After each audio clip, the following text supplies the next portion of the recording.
is from Mr. Sitaram, who is a curator at National Council of Science Museum headquarters.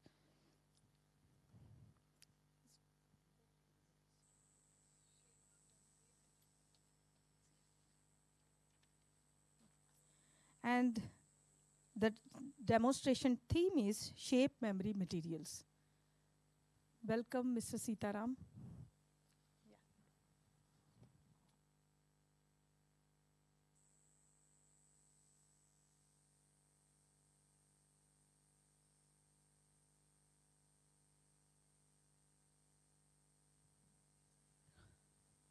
So one more request to all of you, that please focus on the experiments.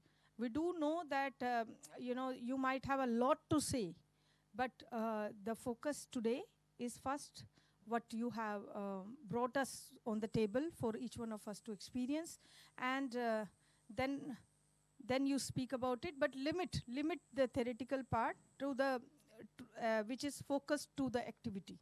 Thank you.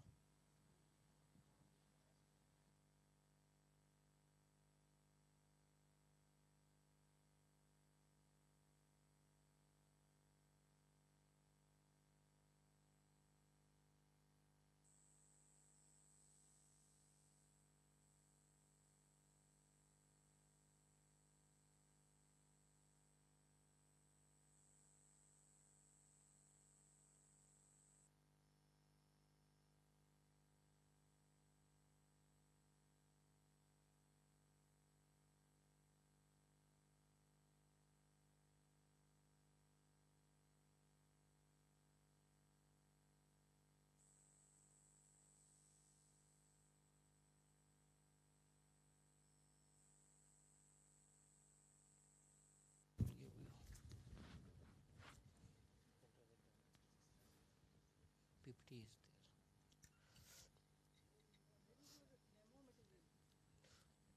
Bag में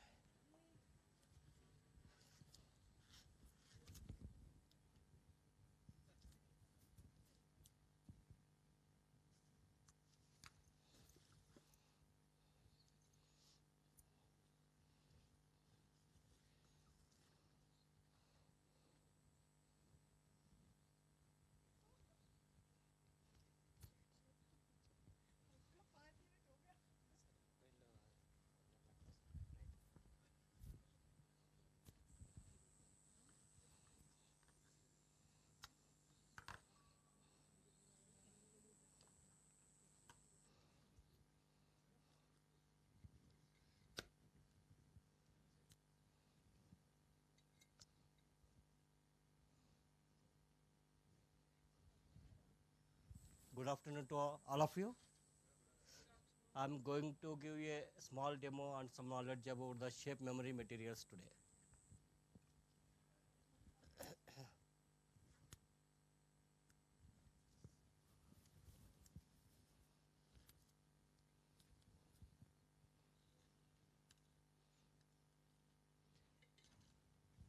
Next. What are the shape memory materials? Anybody heard about it or have some knowledge about it? Yes. So they are nothing but those metals or materials or alloys which can change their retain their shape after heating or pressure or charge, something like that. So they will be reverted to their original shape to under certain conditions. So different types of shape memory alloys were here given. The metals and their alloys, ceramics and glass, and polymers, composites. Out of these, sure were three classes of them were memory to exhibit shape memory function. They were alloys, polymers, and composite materials. Next, I will show you a demo.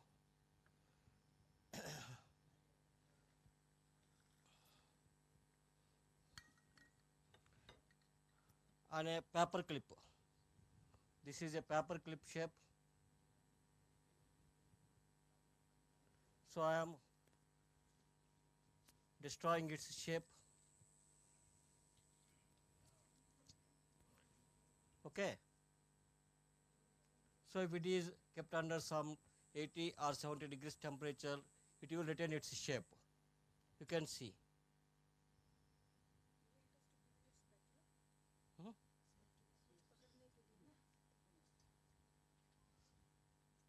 Heat come nahi. Ah.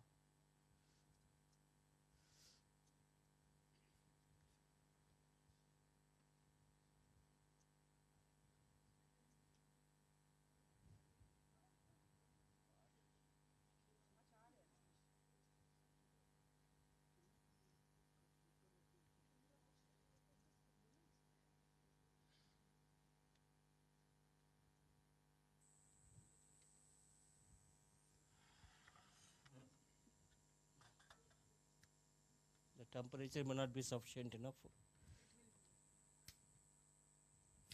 पकड़ने को कुछ है पटकर पकड़ने के लिए कुछ है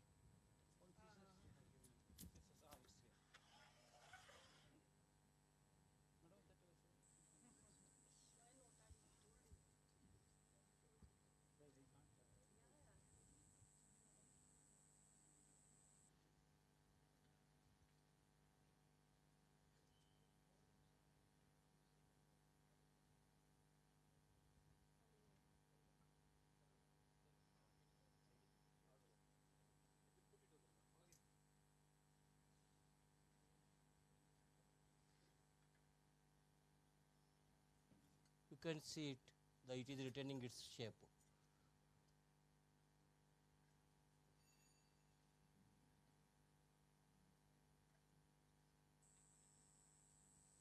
Okay, almost. Next slide. So Dr. William J. Buller, who is working on special types of alloys, has suddenly noticed that nitinol wire possesses a peculiar response to the temperature and stress. The most common shape memory material is the alloy of nickel and titanium. That is called nitinol. The particular alloy has very good electrical and mechanical properties, long fatigue life, and high corrosion resistance. Nitinol is an actuator and heater all in one material. Next slide. So the term nitinol is given by its composition and place of discovery. It is nickel titanium naval ordnance factory or naval ordnance laboratory in Maryland. Typically, nithinol's composition varies from 55 to 56 to 45 to 65 range. So, basing on the ratio of this combination, the metal's properties vary abruptly. So, we can set the desired properties by changing this composition of nickel and titanium. Now, I want to show you one word.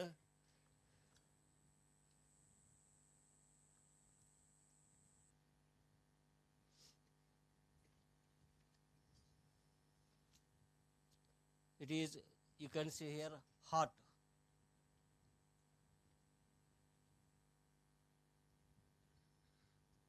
So I am deforming it and keeping in water. If not possible, we will use that one.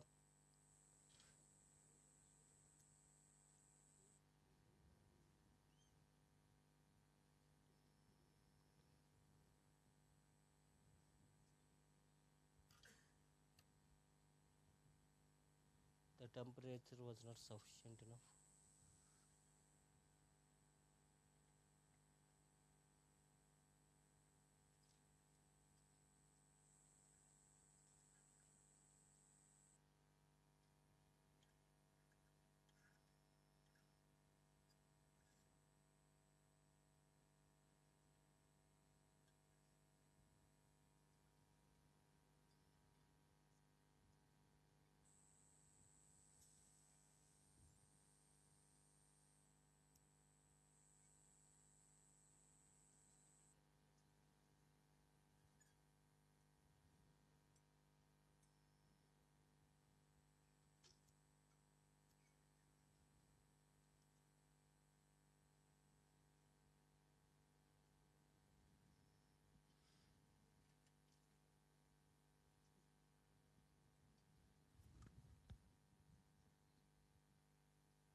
letter has got down.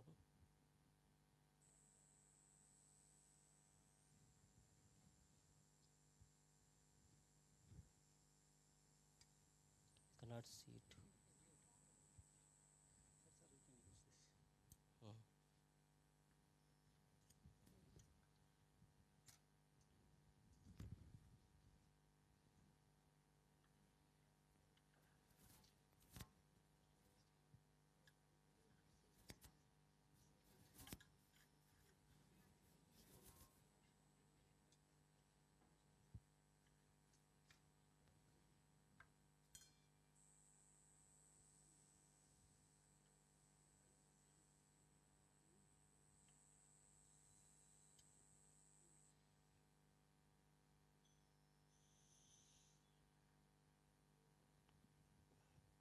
One T, how come H has not retained its shape? Because of the red hot, it has changed, I think. Next slide. Next slide. So how the crystal structure changes, this video shows. Video चलाइए.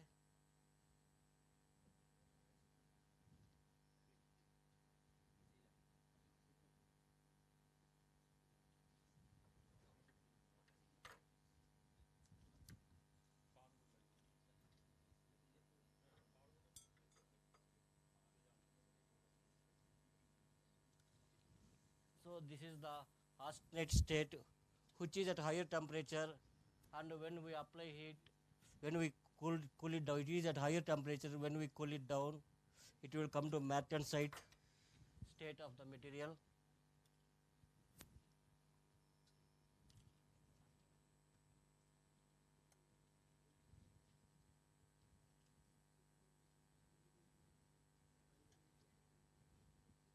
So this is martensite at room temperature.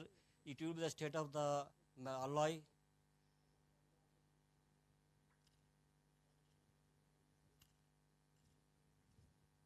And when we heat the material to certain temperature, it will come to its own alignment, retaining its shape.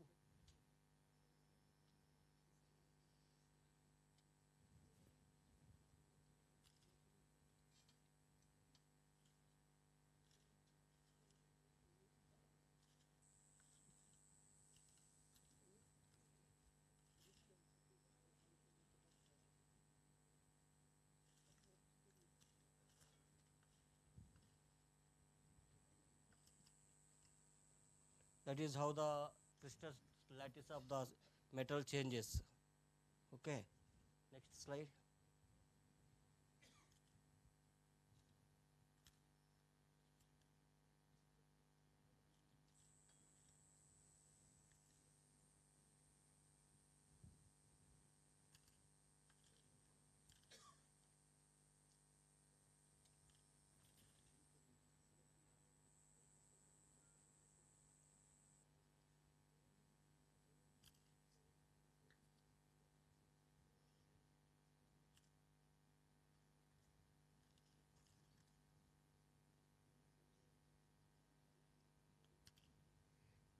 Here we are going to show the letters NCSM.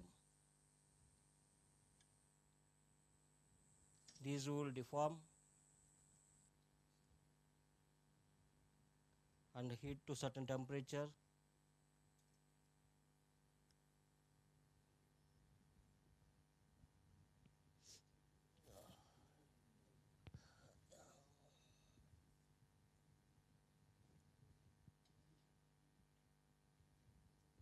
Let us see here.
You can see the shape retaining here. Letters. నవరం కింద ఎమ్మున్నావు చూడు నాకు కనిపించట్లేదు ఇక్కడ పడింది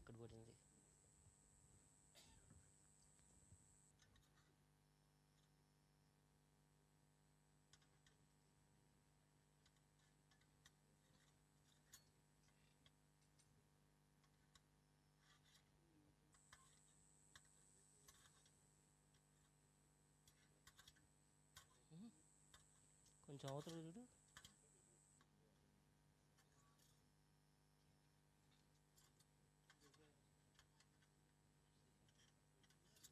M letter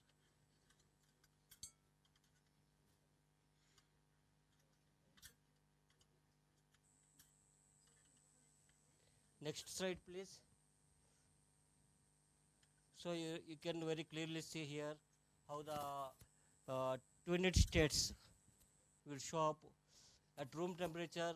The metal structure varies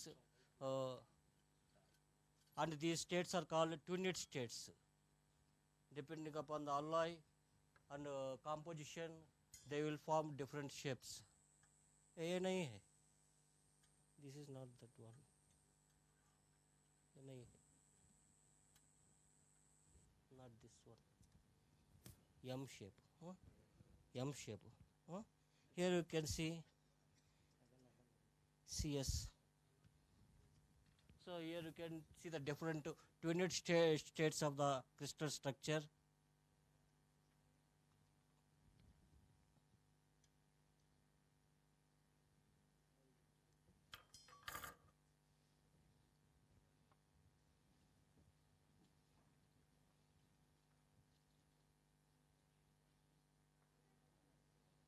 So at room temperature, they will be in stable state.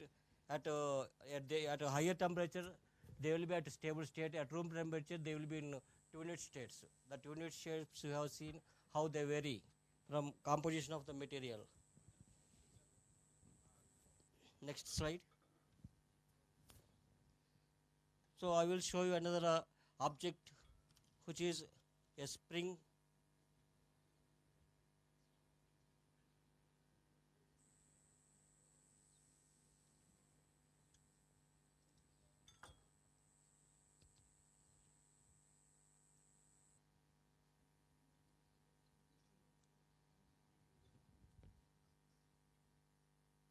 So you can see how it is retaining its shape on heating.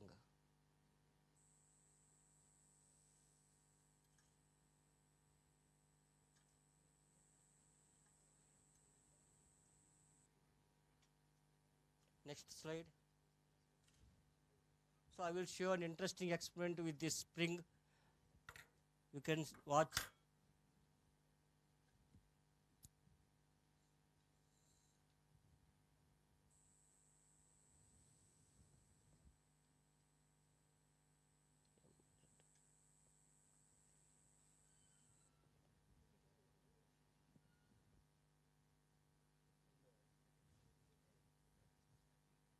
Okay, when a spring is extended and heated, it will gradually goes up by retaining its shape.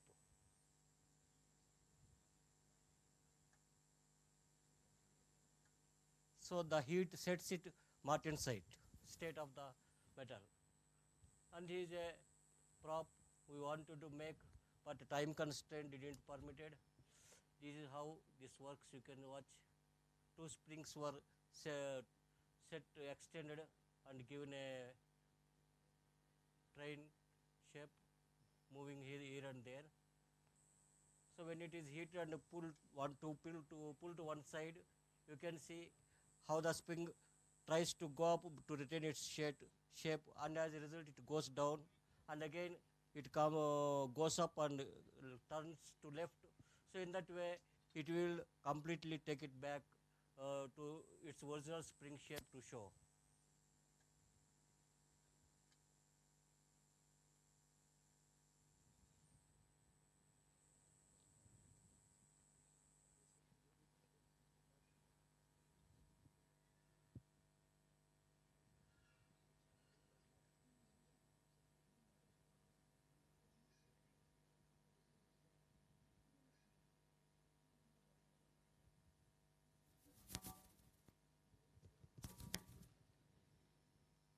Next slide.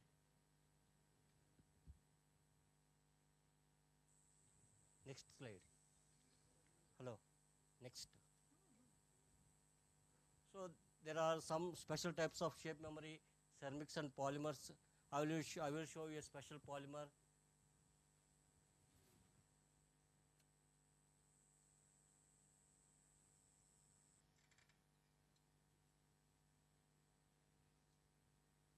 You can see how it sets to its own position to the body temperature itself after its full extension.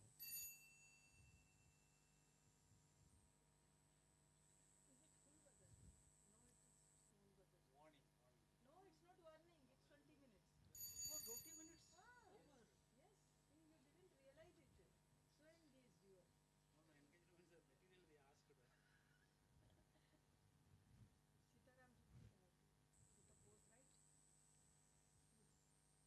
Another 1 minute. You can see it. Next slide. Next slide. There's next slide. Fast forward. Next slide. Some applications of this one is airplane wings. They are used.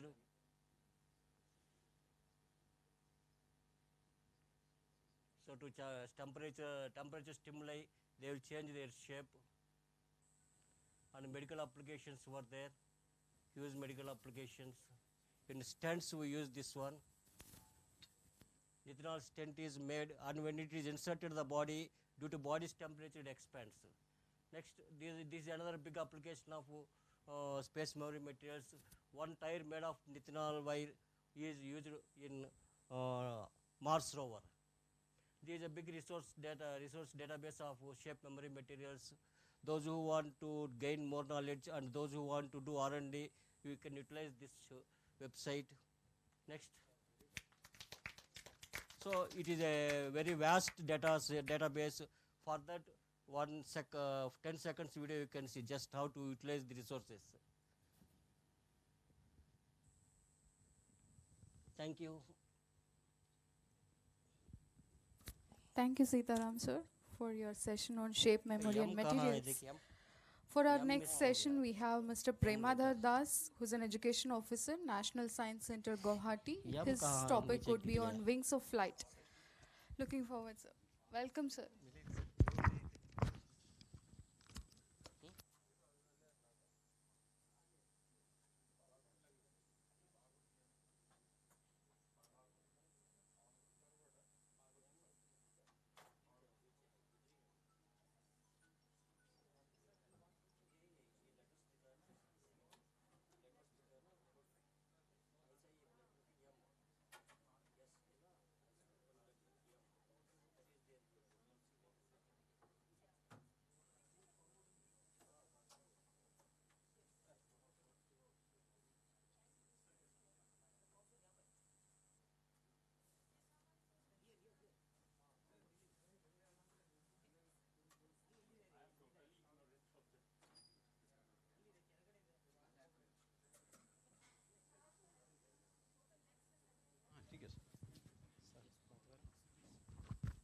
Hello, hello, hello.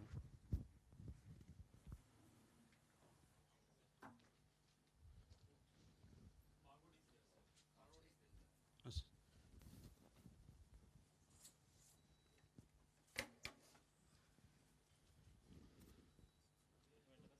রাখি দিন পরেই দেখা দিব So good afternoon, dear colleague, respected director, ex-director sir Manoj Bakshi sir, CRTL, and respected Jyoti madam, and also Pavitra madam also dear. So I am very privileged for me that I can participate in this science conclave conducted by VITM Bangalore. So my topic is wings of flight, and I am background in actually biology. Anyhow, I am trying to show something. And before, as the wings of flight, that's involved with the mechanical and physics related formula. And for that, last started with one formula that's behind this our Mendel's law, just for 1 minute. After this, let me cover this my today's topic. I request one of my colleagues, please, immediately.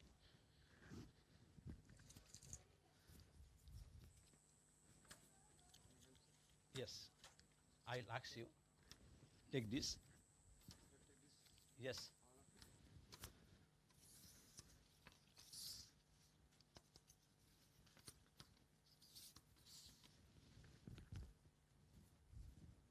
So be there.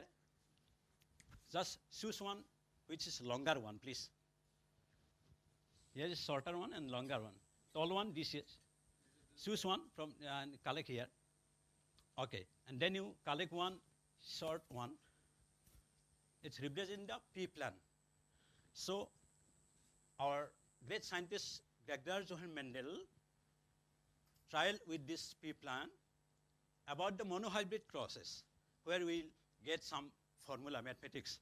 So you just give is capital T. Yes. Yes, capital T. Mark as capital T. Okay, this small t. Okay, then it's represent pure tall, it represent pure dwarf. And now you have to cross with this and you will get this result. So what will be the hybrid?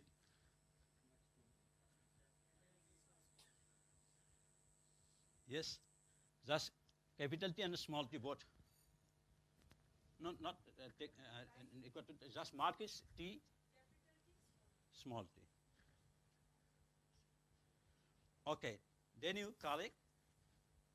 First here, you will keep one here, one here, one here. Okay, not required other. But you mark, actually, that's progeny. Let me cover it. So first is capital T, here is capital T. Small t, sorry. Small t and small t. And what's other left? That is capital T from here, small t. One more left, that is capital T and capital T. So you just mark TT, TT,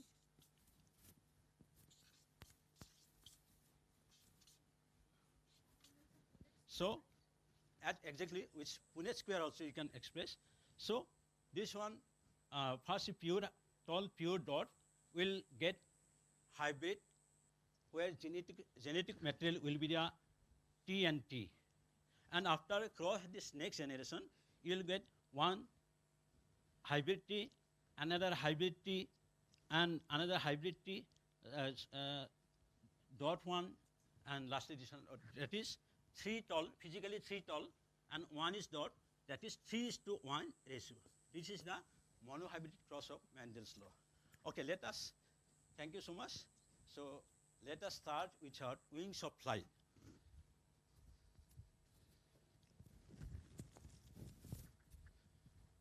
Again, I request one of my colleagues, please, Hari. Just bird flying, that's in the school level, that one famous sentence, if I were a bird, I could have fly in the sky. But we are unable to fly in the sky. Why? Just you do like this. Yes, but for some time also you can do, but not for many times. But birds can do. Why? Just you see, observe. Why birds can do this? They have powerful muscle.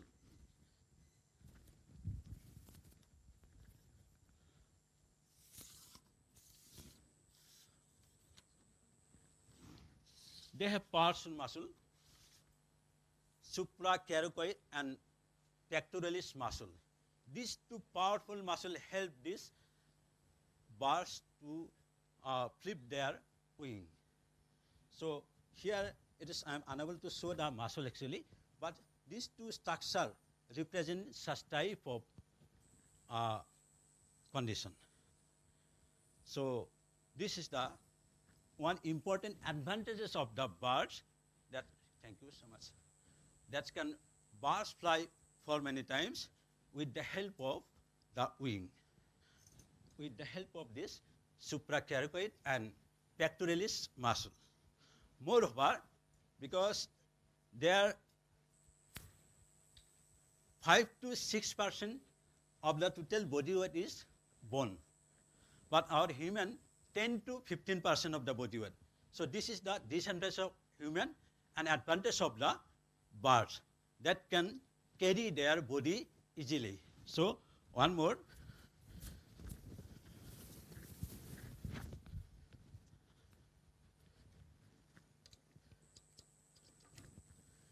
So this very light weight of the birds that already I mentioned, like the bone, their feather weight also almost similar, 6 to 10% of the total body weight.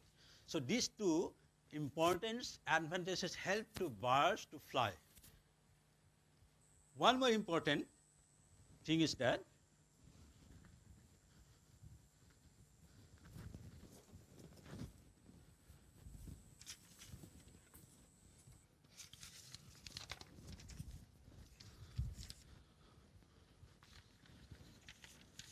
you see, when we are coming from Guwahati to Bangalore, and some other colleagues also coming from Delhi or another places, maybe average flight, but on the atmosphere, and we did not feel suffocation because we get oxygen that is actually available, that is preserved in this aircraft. But nature created birds like that, they have this system. They can long distance, they can cover even sea, albatross or other birds. They can move very far distance without run out of air. How it is possible? We have lung, birds also lung. Moreover, the lungs of the birds, they have such air sacs, about 5 posterior, anterior, abdominal, different air sacs is there, so that they contain much more air, so that during their flight, during their migration to another country or another state, they did not feel the air suffocation. This is one very important advantages of the birds during their flight. And so already I mentioned that as I am not belongs from a physics background, so anyhow, let me try with this. So many of you already know about this. Ultimately, what is principle? That is, low pressure zone is created upper part of the birds when they are flying. That day, Balakrishnan sir, one of the pioneer and retired principal of this area, he also demonstrated and he advised to some which animation. That's why I prepared this one to show the animation to attract the children during demonstration of such type of project. So this upper part indicating the blue color, low pressure zone during flight, and this is the high pressure. So that's why it is bound to lift up the birds. So otherwise, that's already all the things are magnetic, this Mendel's law, and these are background why I will keep on that. This is the magnetic board. That's the staff member of this FITM helped me to prepare here because it is unable to carry from Guwahati to Bangalore. So many, many thanks to them. So this I prepare. So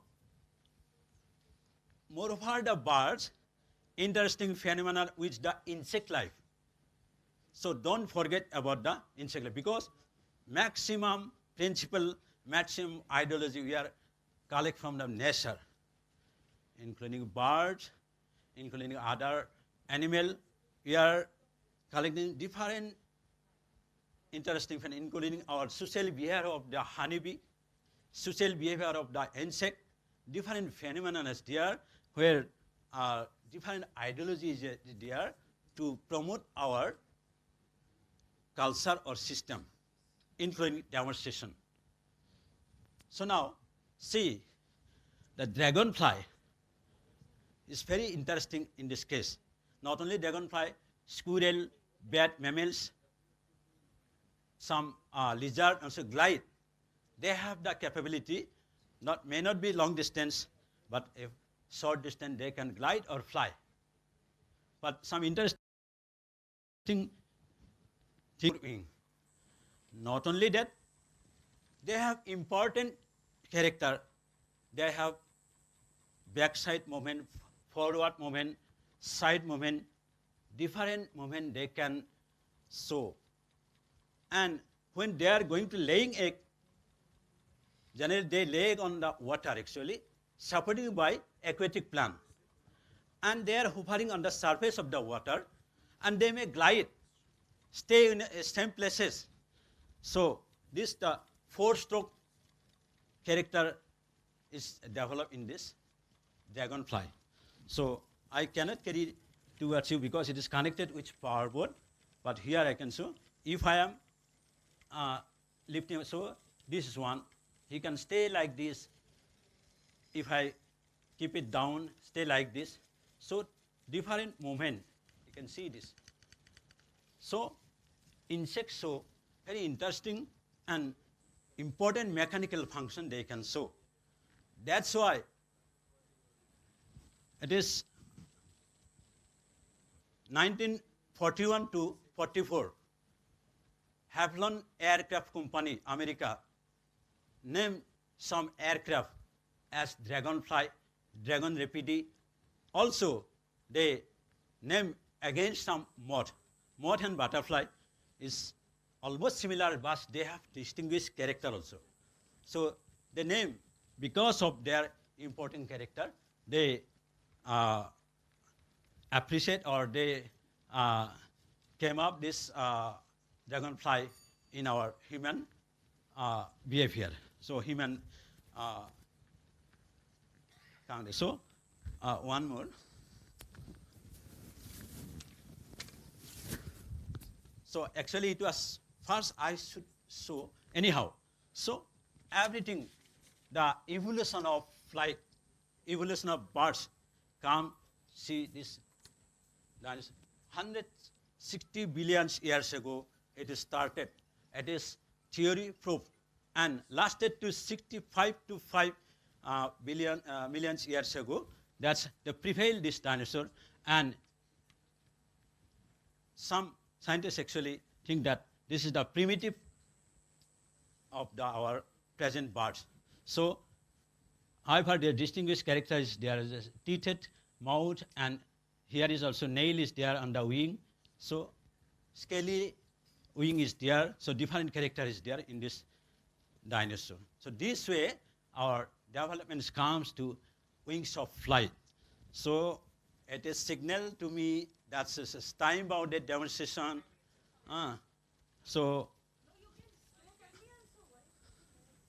Yes, madam. So, this dragonfly, and I have no any kids for butterfly actually, but they have interesting, as madam allow for 2 minutes, they have interesting character, as like dragonfly. They have interesting character. They form a H shape. When they have also four wing butterfly, they make a H shape. One push forward, next will come again forwards. So this way, but it is minutely observed that how butterfly fly. So again, it is very interesting. So different insects have the different mode of fly, and however, our birds, generally we are observing our birds, exceptionally rattles. That's the emu, ostrich, but other birds can fly in the sky. So this muscle help, bone help birds, air sac help birds, and ultimately they have the other insect have 4-stroke or 2-stroke system to fly in the sky, to migrate or safe from predator, or they may move for different their purpose, hovering in the plant or hovering on the surface of the water. Not only that, you will find the sea, that is the flying fish. 200 meter they can cross, flying fish. It is recorded, 200 meter they cross. They have also flying. They to avoid enemy, the carnivorous fishes, to avoid carnivorous fishes, they just come up the water and fly. Many, many thanks to organizer, and I wish the grand success of the Diamond Jubilee of VITM. Thank you so much. Thank you very much, sir, for the very nice presentation. Next session, we have Ms. Aditi Ghosh, who's an education officer at VITM Kolkata. She'll be presenting on codes of life, molecular biology. Welcome, ma'am.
Hello. Thank you.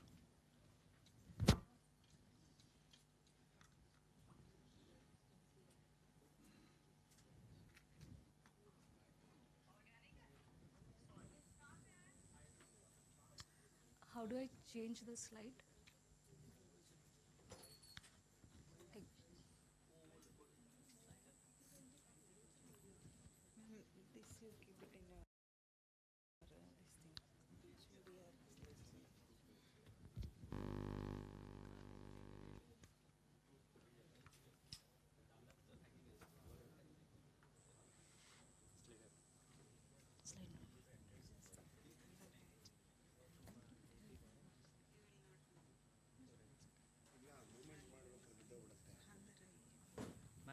Ji okay, then I won't need this one.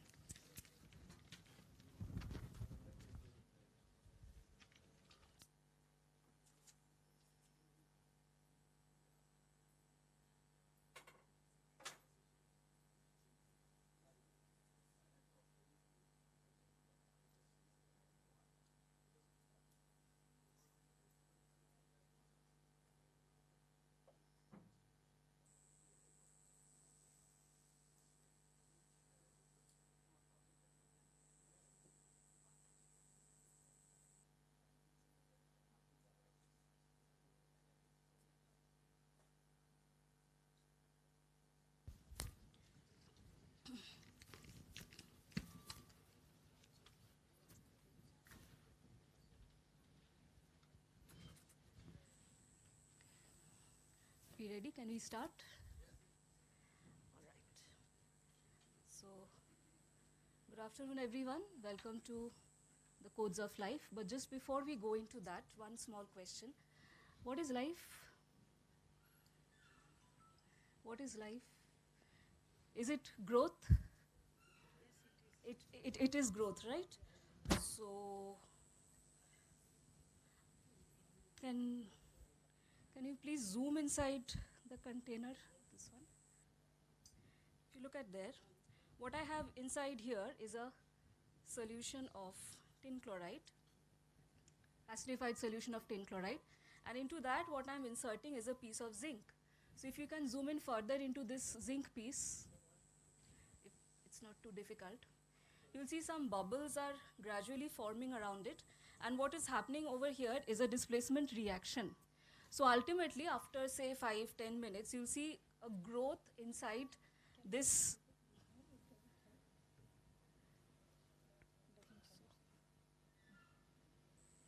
Yeah.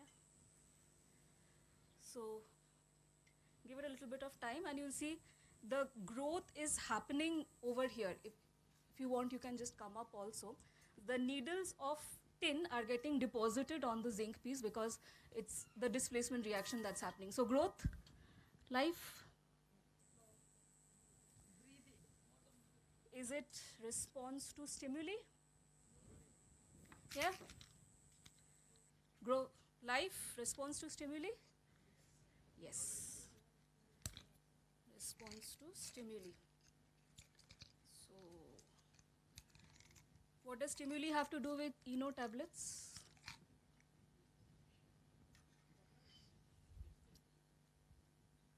Let's see.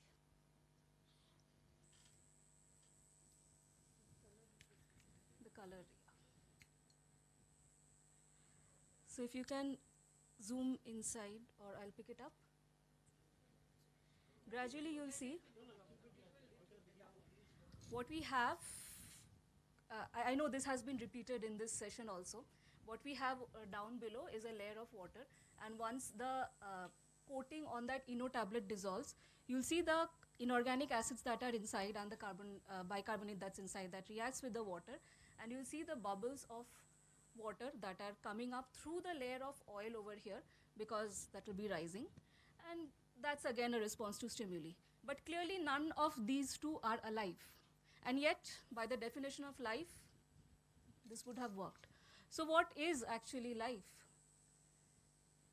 What is it governed with? What is it governed by actually? What do you suggest? So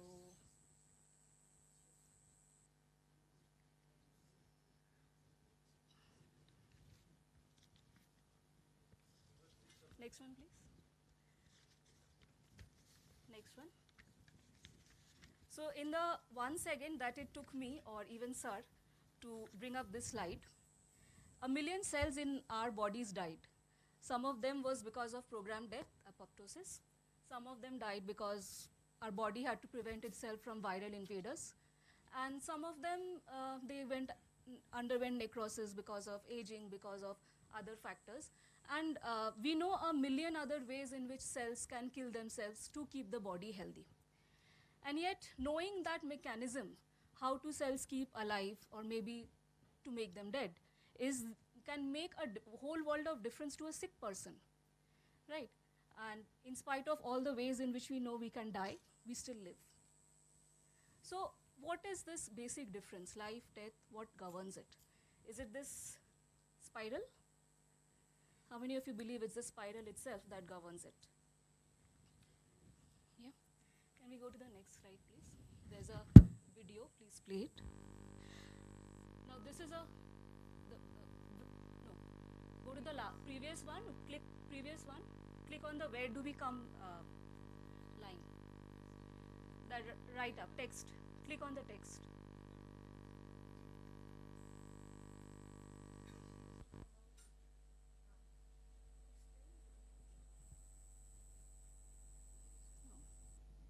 Yeah. Yeah. There's a sound, please. It's not coming on the projector.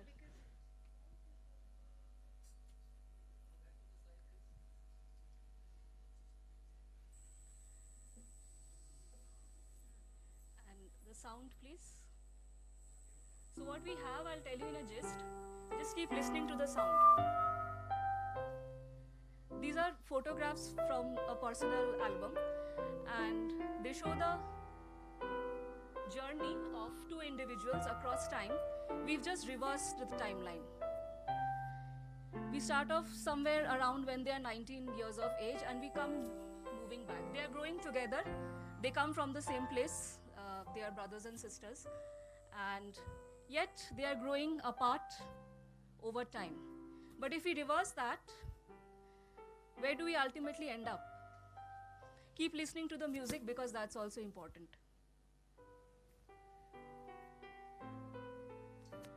So where do we ultimately come from? Where do we start off? So if you're reversing your journey, if you're reversing my journey, we all begin from the same place, from a single cell. You're listening to the music, I hope? Yeah. The music is important because that's your DNA code playing. That's of the immunoglobulin protein that has been encoded into music, and it's not anything new. It's from the 1980s. So because we know that sequences repeat over time, DNA, and music notations, they repeat over time, they work with repetitions, and that is why it's now normal to encode DNA proteins into music. And what we are coming up over here ultimately is the cell. So it's a cell that's housing your DNA and telling you who you are and how you'll be different from the other person, right? But how different are you actually from your other person? Any idea how much difference? I know, last session at least it came up 99.99%. But how much is that? All right. We need to know how much that is. So for that, if you had to take a human being, the information that it takes to make a human being, and information I know, when I downloaded this presentation over here, I gave it to sir in the form of a pen drive, right? So how many of such pen drives do you think will be enough to fabricate the information of a human, that you can constitute a human being out of it? Information, pieces of information. If you're thinking about your body as cells and atoms and molecules, information, how many? How many of such pen drives? I'll give you a ballpark figure. Consider the Titanic, not less than that. How many Titanics? An entire Titanic filled with pen drives containing the information for making a human. How many of such Titanics? 2,000 of those. 2,000 of those. We all know how big the Titanic was and how big a hit the film was. Take the highest one.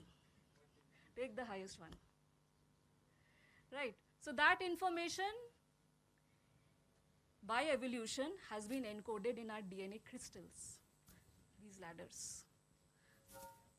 So how much of what is the scale of our genome, if I might ask you? Anyways, we didn't know what this DNA looked unless and until we had a woman look at it. Any idea who was it? Rosalind Franklin. She took a picture of it. She looked at it, a woman scientist. But then again, it took us 40 more years to actually take out a DNA crystal and open it up and read it, what it actually is. And when we read it, those were the ATGC that we have, adenine, thymine, guanine, we all know about that. So that ATGC, if you consider those as alphabets and you printed it on these A4 sheets like that, I think adeno is too resistant to the water. Anyways, we know the experiment, so someone will help me afterwards, I'm sure. So if you can, we have this unopened ream of paper over here. How many sheets? 500? 2 of these, how many pages? 1,000. You need 262 of those to write out the entire ATGCs. 262,000 pages. And how much of it makes you, you and me? Only this one, 500 pages. That's the difference that makes you and me. Yes, so 99.99% boils down to this. So out of 262 of this is what is making you unique, right? All right, that's okay, we gauge it. So from this book, if this was the book of genomes and this was chromosome 14, I read out a sequence to you that's ATT, CTT, GATT. What I just read out to you is of a very lucky human. Maybe it can be you, it can be me. Because if I miss out on 2 letters in this position, chromosome 14, that person will be affected with cystic fibrosis.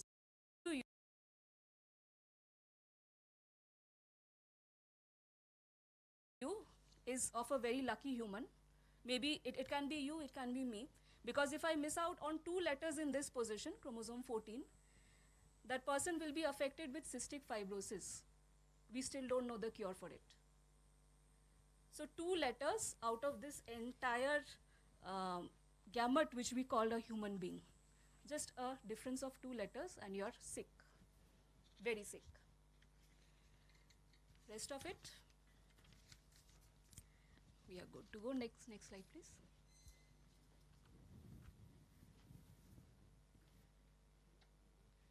Yeah. So, small maths puzzle. We have how many amino acids in our body naturally? 21. Yeah. So, we have only ATGC, 4 letters to work with. So, 4 letters cannot make all the 16. How many do we need? Maybe another sequence of 4. But even that is 4 to the power of 2, that is 16. Will not work, not good enough. So, we need 3 of them to read at a time. So what I mean is when I'm reading the code ATGC, I need to read them 3 at a time, and that is what codon actually is. So out of that codon, you see I have marked out three circles containing that AT and GC, and that's repeating over time. So over here, if I ask you to find out what cat will encode, cat as in C-A-T. I'm not sure if you can I use a laser? Yes, absolutely right. So if you start off with a C over here, go to an A and find out a T here, it encodes for this H, histidine. So like that, you take 3 at a time, you're reading the codons, and with the function finder, you can find out. But you'll see that many of the codons are common, like any other combination C, G, C, and out of any of the AT and GC, it will ultimately land up you in A. Why not something else? I mean, 64 was the original answer you gave me, that because yes, 64 is possible over here because 4 to the power of 3. We don't make 63. Evolution chose only 21 of us for us. What about the alternative pathways? Can we explore them? Can we go to the next slide, please? That's what he does. ChatGPT for genomes, because we are all done with analogies of alphabets and words and letters for DNA codes of encoding humans as words. But sentences don't form with words alone, they carry meaning. Similarly, ATGC, they just don't encode for proteins. We have a lot of information in our cells which we don't know what that is, right? And that is the function of large language models dedicated to genomes. So this person over here, I'll just get my figures right. He's made a ChatGPT for DNA that's called EVO. This person, he heads the Laboratory of Evolutionary Design at Stanford University, Brian He. And this large language model, this genomic large language model was trained on just like ChatGPT is trained on large volumes of written English. It then creates an algorithm from it, learns patterns, and read and write original sentences. We know what ChatGPT does. But EVO was trained on large volumes of DNA, 300 billion base pairs from 2.7 million bacterial, archaeal, and viral genomes to glean functional information from stretches of DNA that a user inputs as prompts. A more complete understanding of the code of life, this also gives us the evolutionary alternatives that nature did not select for us, but maybe sometime in the future, maybe for a future disease or for a future cure, those alternative pathways can be extracted from such genomic large language models. But when you have DNA and it's copied, you tend to have mutations, right? So if I tell you that you're a mutant, will you be angry with me? Yeah? No, because we all are. So don't take it otherwise, you're a mutant. Can we have a small game, please? Can I have 8 or 10 of you up over here? Yeah, just up over here. Maybe on stage. Maybe on stage. 8 of you in a single line.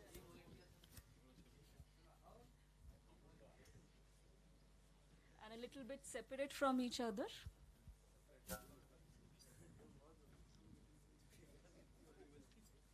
Come in front, you're getting the light. Yeah, 4 of you there. Read this and you whisper it into his ear. Whisper.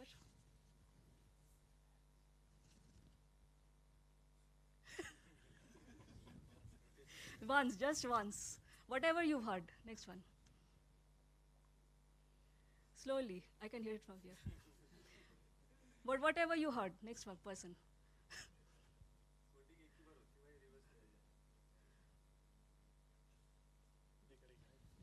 No, no, no. You still need to go.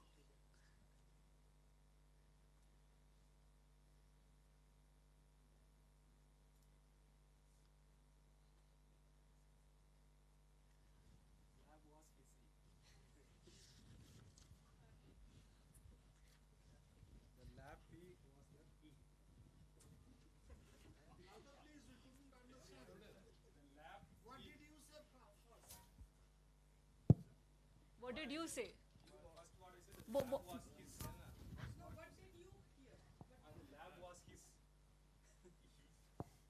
His. The lab was his, what I hear from line, sir. So whereas here they written the lab P was the key. Yeah, okay. So we survived the lab. The other part got deleted in mutation. Right, thank you so very much. I'll still need one of you to stay back.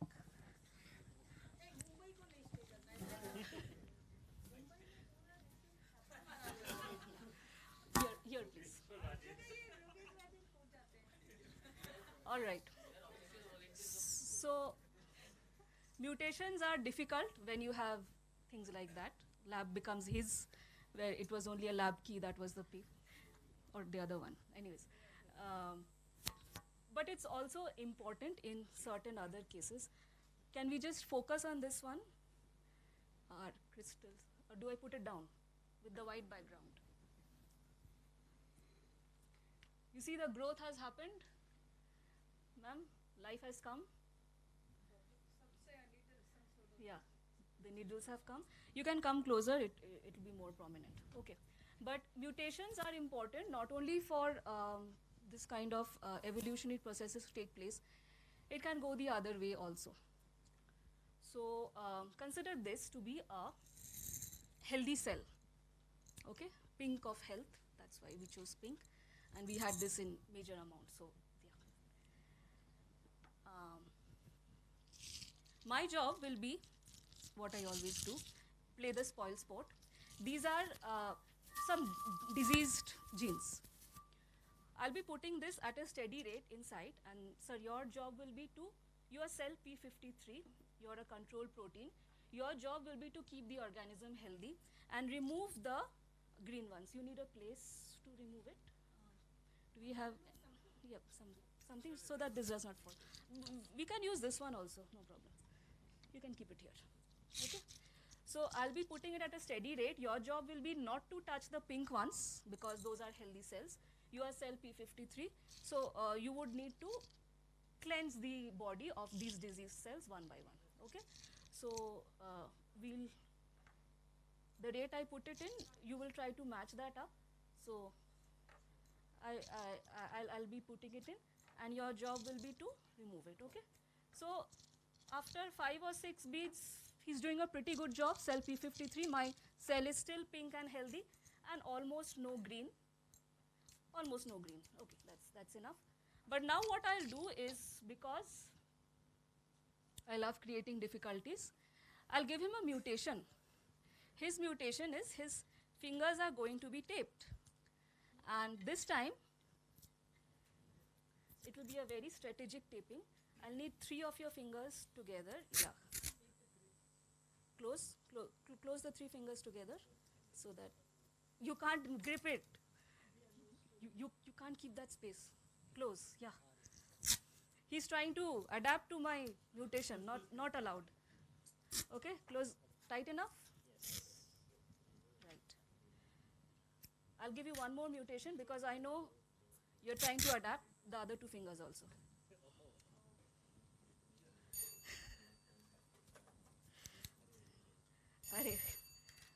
That's a 15-minute, right? 20, finished? I'm also finished, just 2 minutes. Okay, now, same job. I'll put it in. I can use this. Yeah. I'll put it in. Your job will be to remove it. Yeah, it's clear now. Okay, I put it in. See, I'm giving you time. Don't take away healthy cells. See, I'm putting it. Yeah, whatever you're getting. He's removed a healthy cell, no problem. Put it in. His job is to remove. He can use any fingers if he wants. As long as he's removing, I'm fine. Is he removing? Is he? He's removing. He's removed 1 green and 3 pink. Oh, 2 more pink are sticking.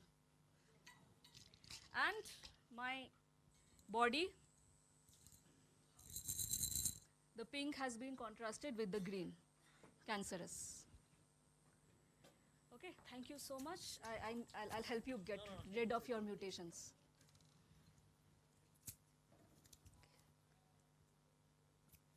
Thank you. Okay, so that's also one kind of a mutation, not healthy perhaps, but yeah, that happens. Next slide, please. Look at this picture.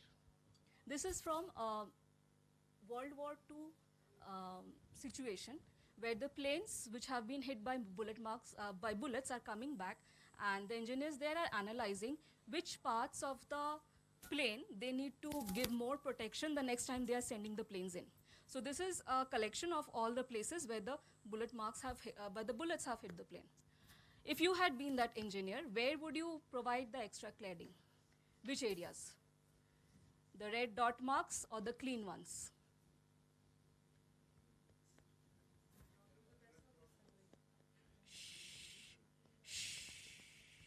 Jyoti, yes.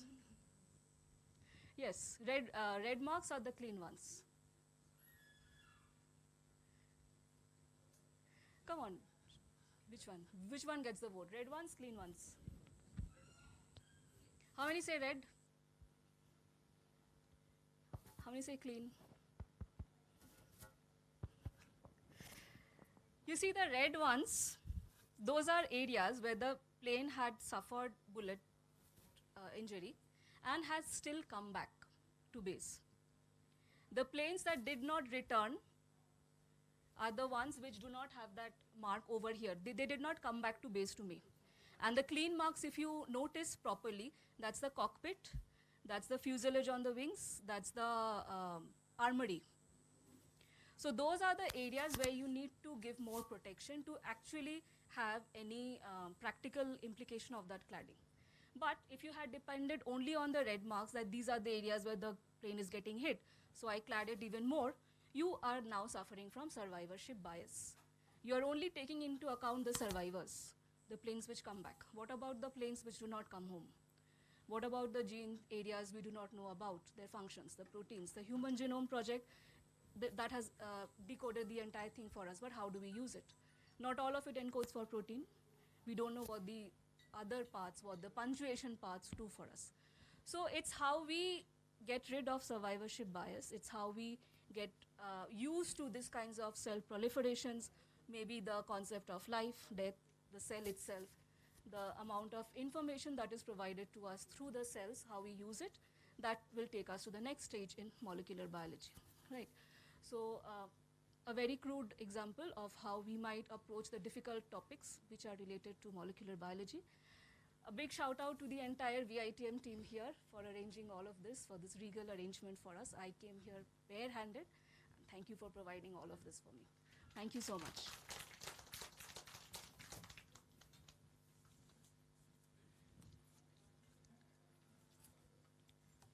Put it in. For our next who are the junior mentors at Innovation Hub Idea Lab VITM. They'll be presenting all about waves. Welcome.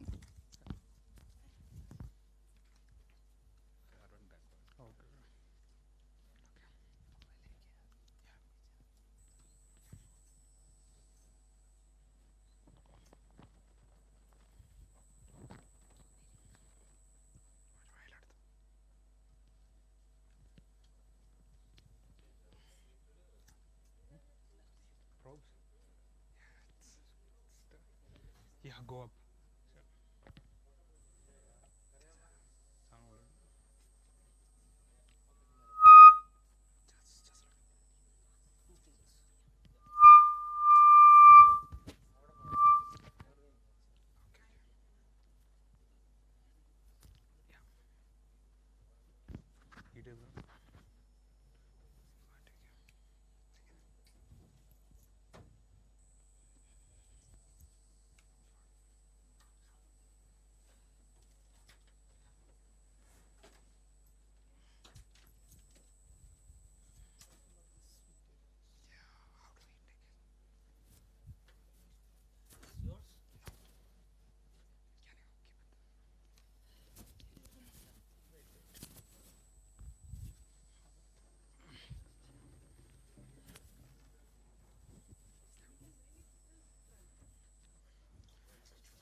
Yeah.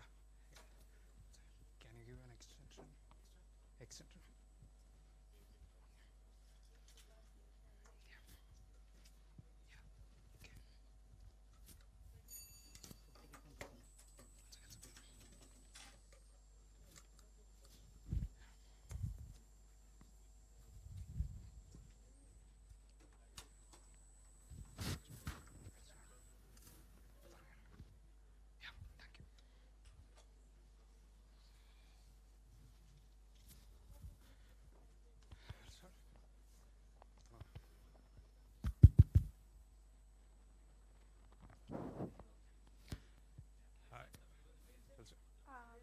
Good evening, everyone. So I am Lakshmi And Lateralson, yeah. So we are junior mentors at Idea Lab, as Abhinati introduced us. So today we will be having a small demo session about waves. So as you know that all the information around us, it reaches us through the form of waves. Be it like what we see, it is light waves. Or be it what we hear, it is sound waves. Even in our devices, our mobile phones, there are electromagnetic waves. And even on a cosmic level, some of you might have heard of gravitational waves. So, yeah. And in biological systems, you also have waves. Like as a sample organism, I have taken slime molds. So they grow in a pulsating way, and the whole way, the way they process the information from the environment depends upon how those waves interpose. Today we won't be talking about slime molds. So today we'll be sticking to physics experiments. There are multitudes of different kinds of waves around us, but we'll be focusing on mainly sound waves and light waves. Yeah. So before we get into that, we'll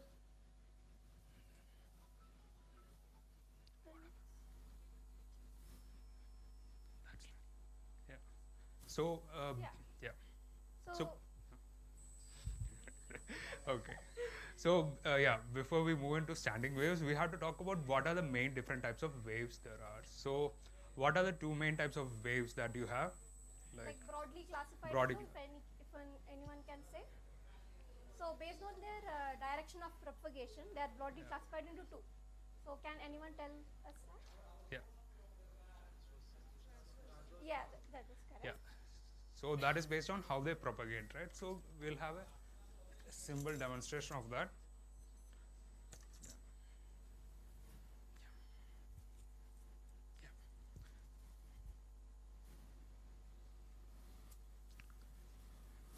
Yeah. So I hope everyone can see this linking. Yeah. So in the case of longitudinal waves, the displacement is in the direction of propagation of the wave, right? So in this case, you can see there are regions of compression and expansion, right? So basically, the um, oscillations will be in the same direction as the wave is moving. Yeah. So one example of longitudinal wave is your sound wave. And the next type is transverse wave, right? Like, so in this case, the displacement is in the direction perpendicular to the direction of propagation of the wave. So this is like a simple example of like how a transverse wave will look like.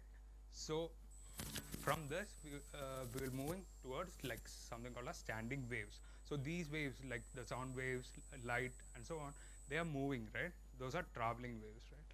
So next we'll be talking about standing waves. So what do you think are standing waves? Like, you must be Any familiar with guesses? it. Yeah. Yeah, Stationary. there another name is stationary wave. Yeah. But basically, if like the movement of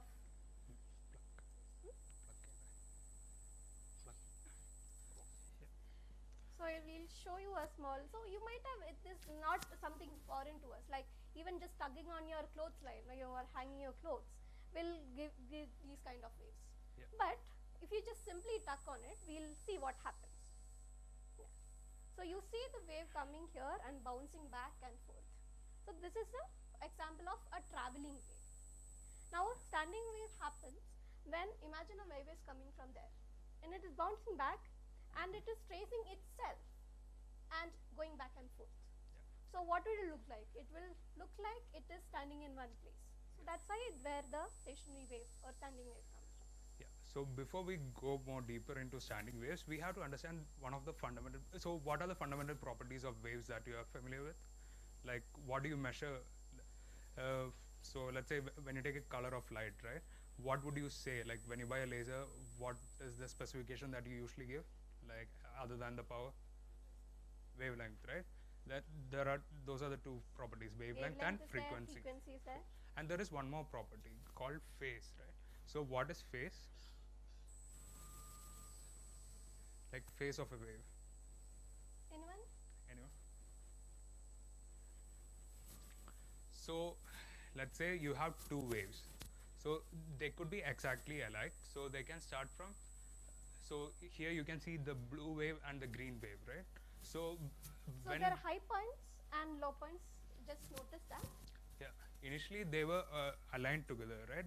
At that point of time, their phase difference was 0. So they were So in their high phase. points and low points were almost exact. They were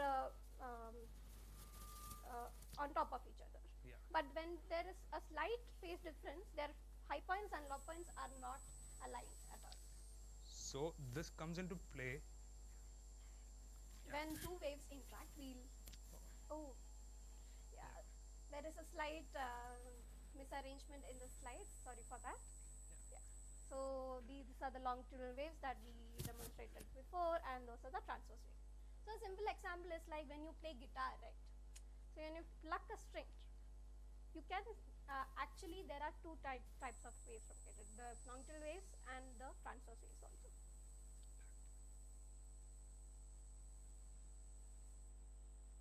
Yeah. Really sorry, the slides are not coming in order. Yeah. So now we are talking about what what happens when two waves interact. Now you already know what is phase, what is right. phase difference. So when two waves are in phase, these two waves add up to each other, and you get a much higher amplitude wave, right? That is called as constructive interference. And the opposite happens when they are out of phase. Like let's say there is a phase difference of 180 degrees between these two waves. What you end up getting is basically nothing. Like so, yeah. So now can anyone tell, like in the case of standing wave, what is happening? Is it in the light of interference that you just learned? What is happening in the case of standing waves? Is it constructive interference or is it destructive interference? So it is it is constructive. So so what happens is that, so in this case, so we have made something called as a string machine, where the two ends of the string will be rotated by motors. Two motors. So what happens here is,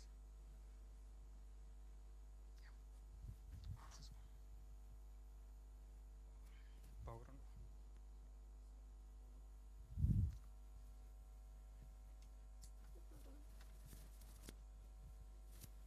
Can someone turn on the power, please?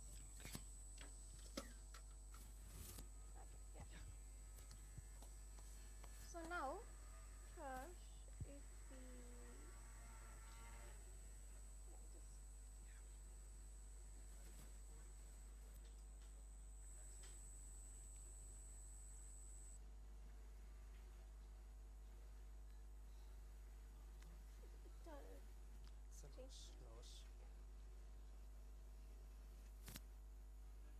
Yeah. So currently you can see 3 peaks, right? So what is happening here is that, like, so when you take a wave, how much of a wave is here? Like when you talk about one full wavelength, right? How much of this would be considered? Like, so from where to where is one wave is our question. Yeah, is it here to here? oh, okay. Okay. Oh, okay. This is white. Black. Black. Okay.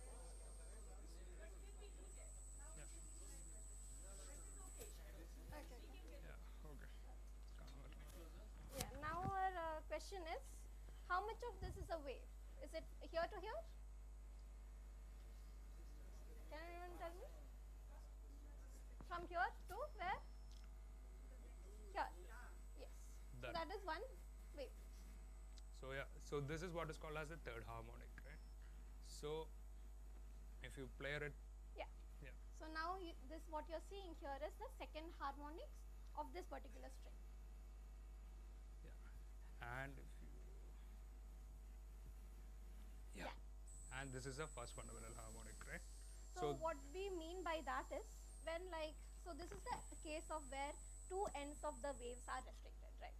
Now here this particular string will prefer a certain frequency, certain type of waves. So the biggest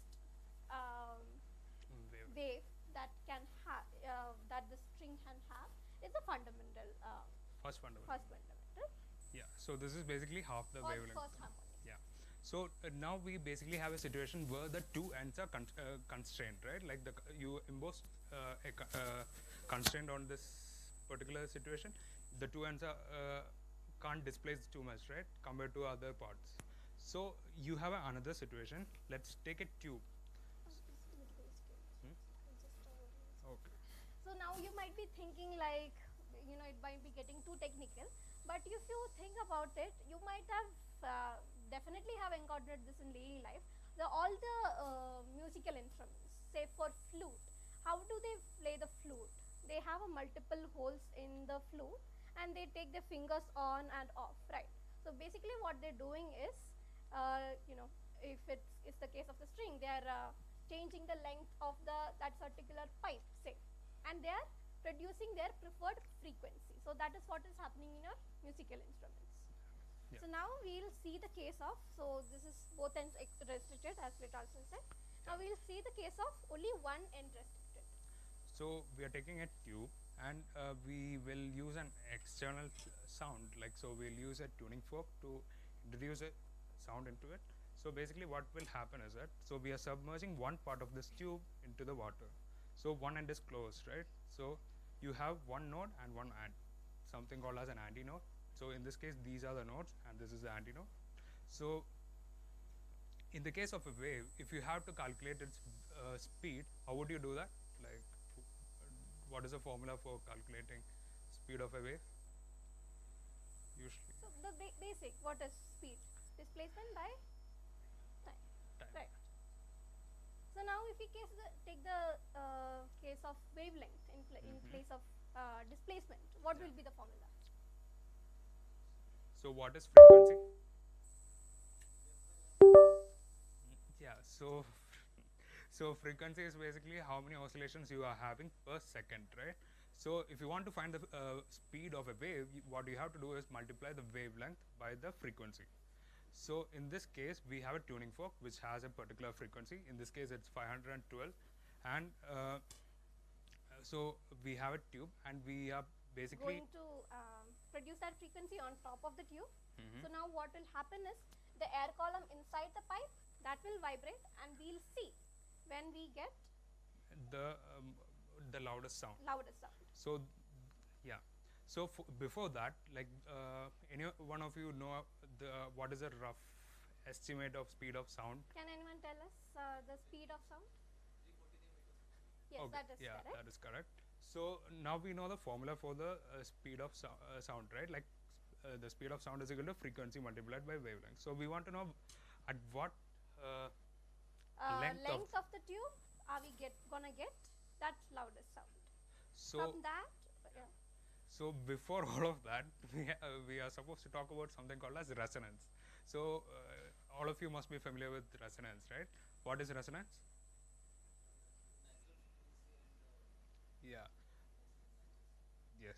So all objects have a natural frequency. And now the tuning fork is acting as an external driver, right? So when the frequency of the tuning fork matches with the frequency of the object that we are using, in this case this tube, like if you adjust the height in up to the right length, you will be getting you will be hearing a loud sound. So basically that's what we are going to try, and from that we will try to estimate what is the speed of sound. So speed of sound can change, right? It depends upon what's the temperature, what is the altitude that you are in, and yeah, and other things. Like yeah. So yeah. So you told me that the speed of sound is 343 meter per seconds, right? So we know that frequency is 512. So what would be the approximate length at which this should resonate? Like what would be the wavelength? Could anyone hear it?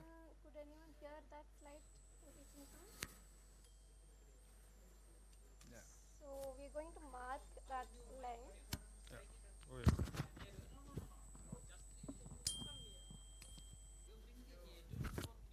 Yeah. No, it's can't tube, right? Yeah.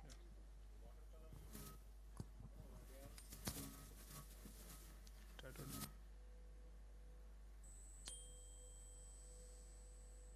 Yeah, you could hear the sound increasing, right? So we'll mark that length, and we're going to measure it. So he said the speed of sound was 343, and we know the frequency of the tuning fork is around 512. So if you divide the speed of sound by the frequency, you will get this around 0.6 meters. So yeah. the So wavelength should be around 60 centimeter, right? So what we've got here is 15. Can you zoom in? It's around 15 centimeters, 15.5 approximately. Yeah. So this tube will be the fundamental frequency of this tube is around. Yeah. In this case, what do you say? What would be a better way? So basically, it can support a quarter of a wavelength, right? So it would be a quarter of 60. That is 50. So basically, from the demonstration, we found that it is yeah, around that range. Yeah. So can you move to the yeah. wave slide? Yeah. No.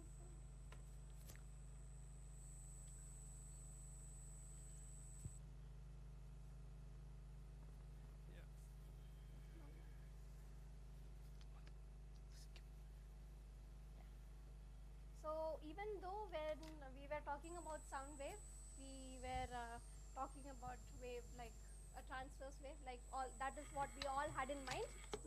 Just keep in mind that this is how a sound wave actually travels. If it will travel through air, there will be regions of high pressure and there will be regions of rarefaction. So now, like we just calculated the speed of sound, but unlike light, it's like anything visual, like it's very impressive to us. But sound, like we can perceive it, but have you ever wondered what a sound wave would look like? So that is what we are going to see next. So what we have taken here is just a pipe, and we have stretched a membrane over it, and what we see here is just a mirror. Okay, so now what we're going to do is we are going to provide some signal to it, amplify it, and we're going to put the laser at the tip of this mirror, and according to the vibrations of the membrane, you'll see what happens. I want to take this as steps.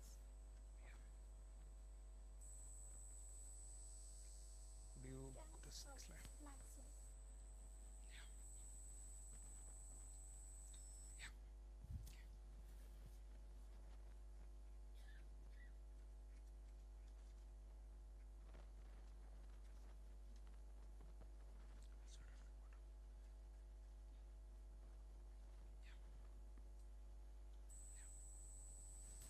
So now,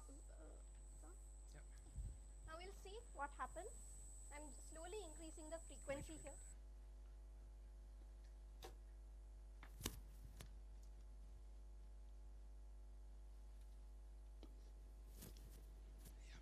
So now it's at 10 hertz. It's 20, 30, 40, stay.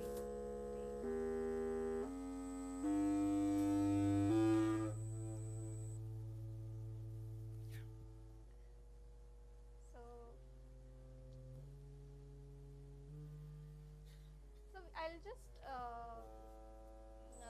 decrease the frequency again, and just notice what happens when I go around 130.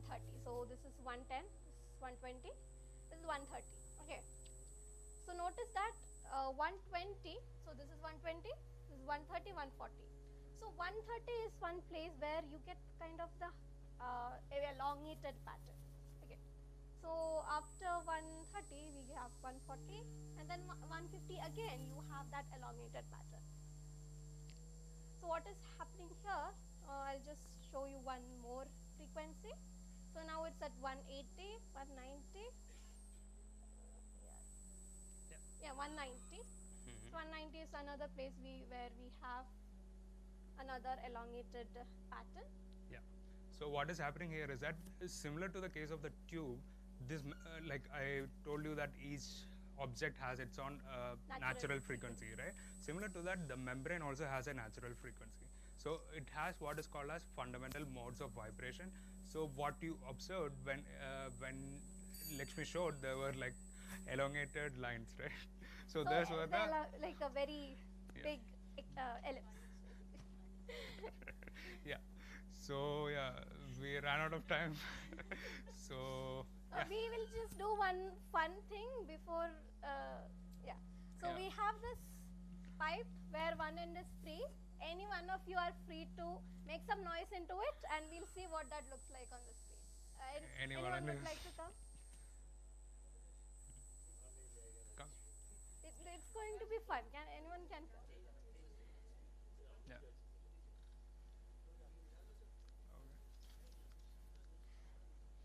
So what you have to do is you have to hold this. Oh wait, one second. Give the sunglasses. Yeah, we'll just. You can put this on. Just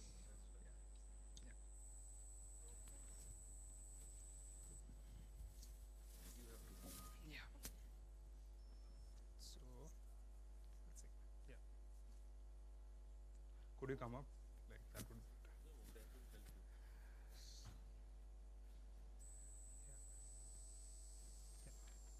Okay, it's over there. Yeah. your mouth a little closer. Hello. Yeah. Hello. Hello. Yeah. Try. You hold. We can have the other laser. That laser. That laser. That. Ever? Hello.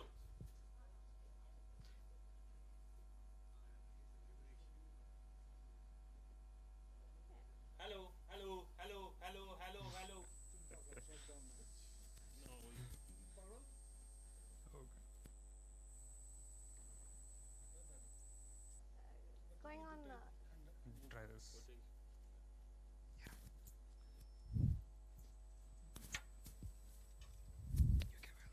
You can wear this.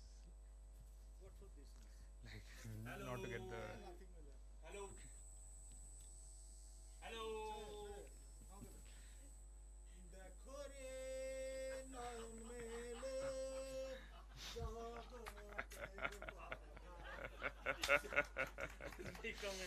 Yeah. Okay. Yeah. So yeah, thanks for sitting through our presentation. Yeah. Yeah. So there are many more things that you could do with waves, like Yeah. so there are even gravitational Yeah. waves or Earlier, ma'am talked about Rosalind Franklin's pattern, right? She was talking about the diffraction pattern that was produced by DNA.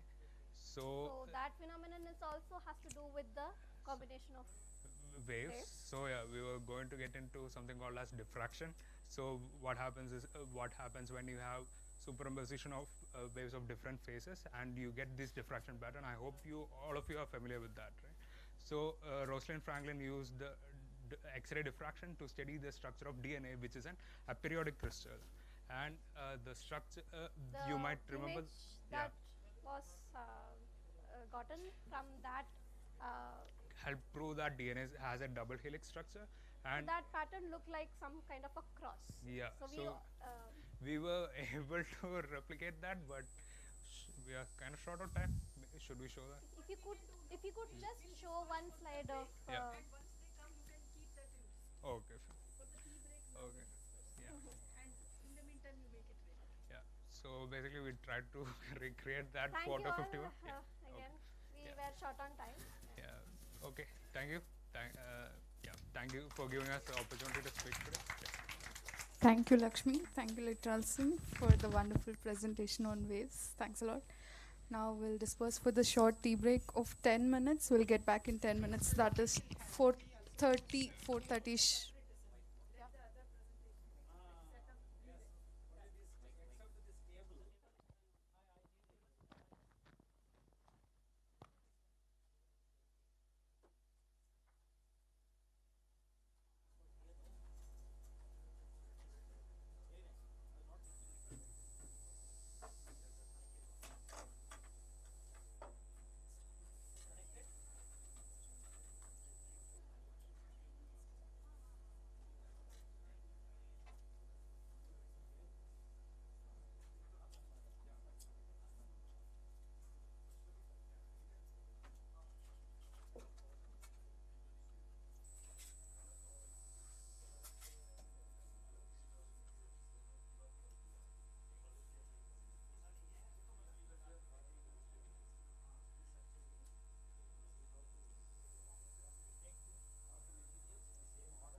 check. Hello. Hello, hello.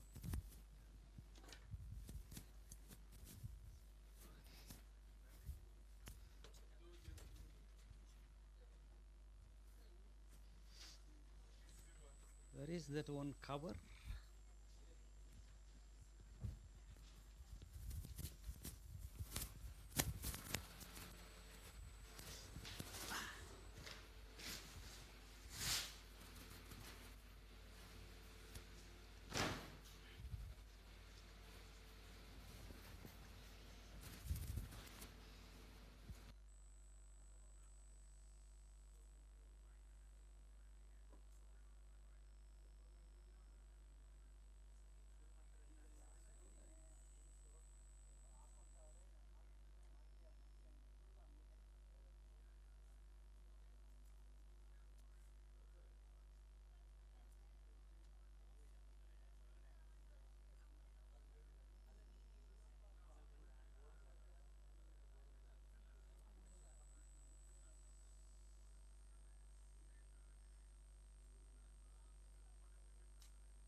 Hello, hello.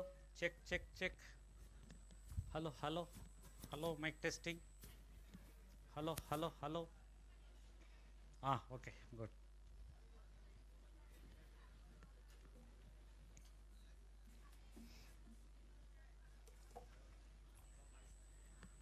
ಇದು ನಮ್ಮ ಹುಡುಗರೆಲ್ಲ ಎಲ್ಲಿರ್ತಾರೆ? ಹಾಂ, ಇದು ಒಂದು demo ಆನ ಮೇಲೆ ಹೌದು, ಈ ಕಡೆ ಬನ್ನಿ. ಹಾಂ, ಎಸ್. ಎರಡು ಜನ ಬಂದು ಇದು ವೇಗಮ ತೊಗೊಂಡು ಅಲ್ಲಿ ಇಡಬೇಕು. Okay sir. ಇದು ಇದು ಅಲ್ಲಿ ಇಡಿ, ಅದು ಒಳಗಡೆ ಇದು ಇಡಬೇಕು. ಇಲ್ಲ, ಇದು ಬೇಡ, ಅದು ಆಲ್ರೆಡಿ ಮಿಕ್ಸ್ ಮಾಡಿದ್ದೀನಿ.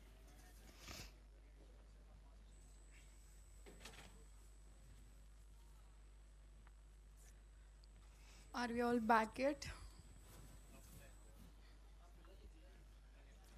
Can everyone be back at the auditorium, please? Yeah. Hello, hello. Shall we all get back here, please?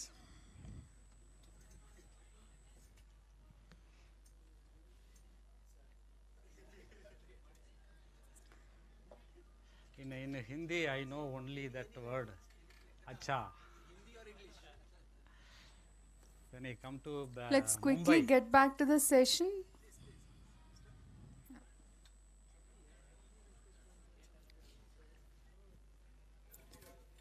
ಇಲ್ಲ ಅವರೆಲ್ಲ ಬರಬೇಕಿಲ್ಲ ಒಂದ್ಸರಿ.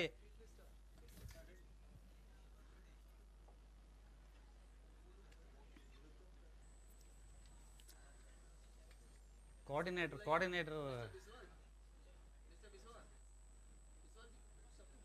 ಸರಿ start.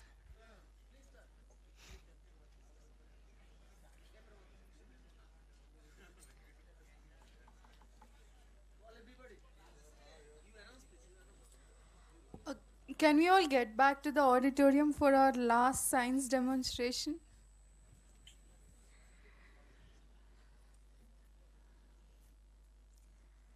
Okay. Definitely. Huh? Thank you very much. We will look like Einstein. Okay. Yes. So we've had 3 long days of demonstrations, lectures, everything, and here we are at towards the end of the science demonstrations, and our Bharadhan sir, who's an education officer at VITM Bengaluru, will be concluding or will be giving the concluding show for the day, that is on amazing world of smart materials. Welcome, sir. No. Next, our farmer. Okay, good evening, all my dear friends and respected former director, CRTL. No, that is former. And really, I am very happy to stand in front of you. For that, I convey my sincere our engineer. So, no, executive engineer. Oh, first, okay. Really, I feel very happy to stand in front of you. For that, I have to thank my director, because he visualized during our Diamond Jubilee year, he visualized and then he has given this wonderful opportunity to all of us. Because of this conclave, everyone, we came with some ideas. So that is the way everybody, you came with some new ideas. Same way, here I kept some of the materials. Materials in the sense, ordinary material only, but that will do the things extraordinarily. Like some people. Some people will be there, when you tell something, then they will do extraordinary things. Who are all there? Smart people. So here, these materials are called smart materials just by the external stimuli. On its own, it will execute the things, it will execute the extraordinary things. From lotus leaf to pine cone and then mangroves. Mangroves also, it is a very unimaginable thing actually. Salt water that will be there in intertidal zones. Plant never grow in salt water, but it took adaptation over the period of time. Everything will happen in air. Respiration will happen in air, germination will happen in air, like that it evolved. So just like that, here let me start our journey to understand. Let us dive into the some different world, and really I got excited. Definitely I believe that everyone you will get excitement. And let me start the journey. And here, if you can see there one plant, lotus plant. So it is having this is also, if you can see this plant, I brought the pot, it is a muddy water. Condition is actually dirtful condition. But if you can see this plant, over the period, it took adaptation, and it can live in that water 24 hours, and there is some wonderful development on the leaf. Water, it won't stick on that leaf. That is the way it evolved. And we understood that, then we developed many chemicals, polyurethane, Teflon. After seeing that, then they developed, and then nano coating. Yes, many of our friends, they have explained these factors. This nano, so I can actually give the demonstration, and when I do, some of the 3 or 4, you can also come and have experiencing this material. Who wanted to have experiencing? Who wanted to? Any of the volunteers, please rush up, whoever you come. All young people, please come. Oh, youngest. No, I need 2 to 3 volunteers. Youngest among the group. Please come, please come. Yeah, another one more volunteer, because another one more leaf I am having. Yes, you can have this. You can have this. And let us actually take some color water you can take. And only thing is actually we have to, when you do that, I will come near to collect the water, because here that should not spill out. And this one, let me just first I will do this with the white water. You can just see here, I am just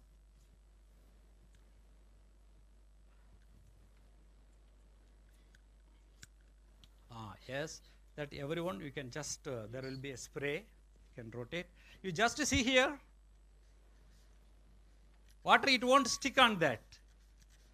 Even if I collect, I think camera, if you can help me, and I can show that bead up and then rolls off how beautifully. Is it possible to just my hand? Is it possible to focus this one, this leaf? Is it possible? Very good, very nice, very nice. Very nice. You see there, water is not sticking. I am just collecting now. Can you see there? No. I will do like that. Then everyone you can have the visibility. Can you see there? Yes. Can you see that? No.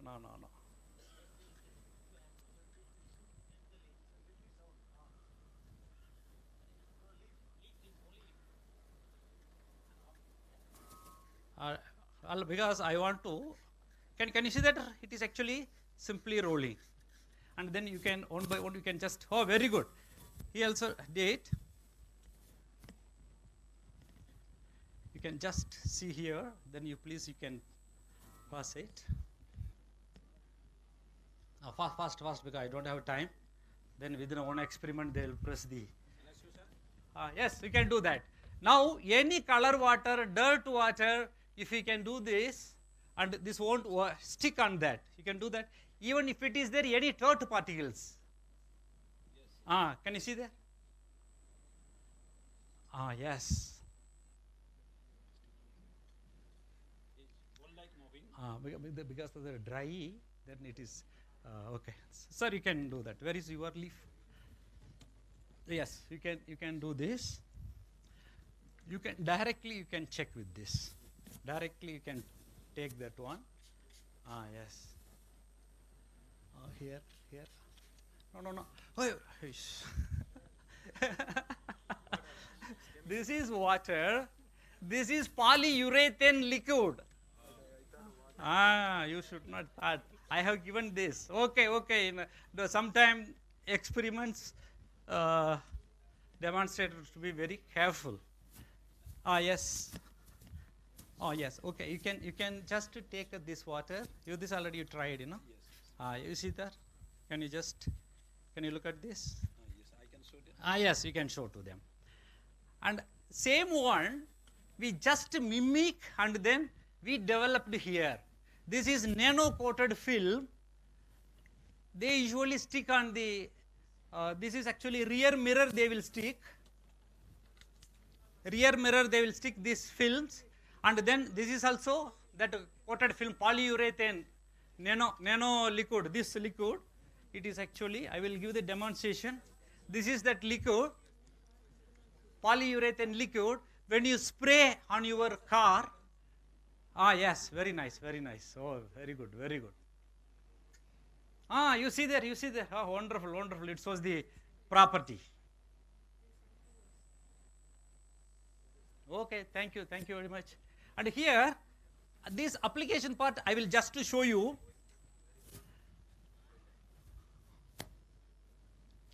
If I spray the water here, then water it won't stick on that. Just it will roll down. Normal one, if you spray, you see there, these droplets, it will give the clear image. Even in the car, when we use, if it is there smog condition or rainy condition, it will just roll down, and the rest of the places you can get the clear vision. So that is the way this film is very useful. And then here this polyurethane, I am just spraying the polyurethane, you just see here.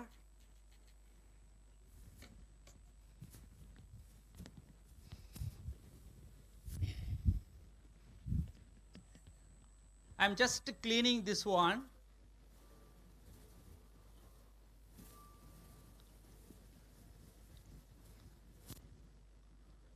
For now, it is having that thin film coating, nano coating, and then when I spray water, then this also, here also, water, it will, oh no, here it is not actually happening.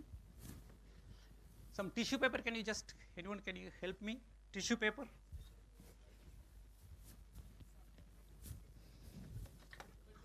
I kept one roll, our people they have taken and used. Okay, then I will do this. And other items, volunteers, please give me. Then you can remove other items.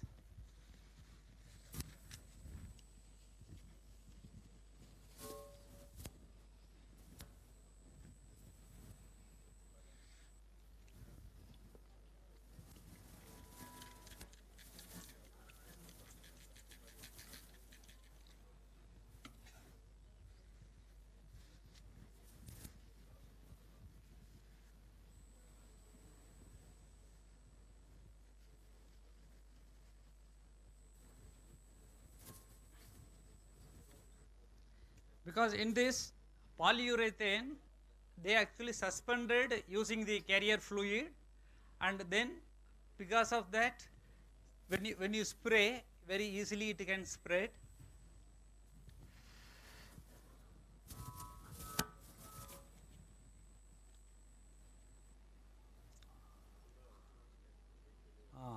Then whatever result I expected, I am not getting. This should be looking like a droplet. We can remove this.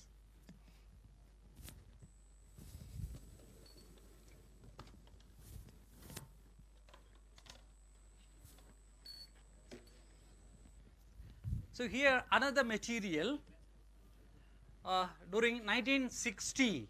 Then I will explain about this surface of the lotus leaf, lotus effect. Then I will move to the, what is, how much time, madam?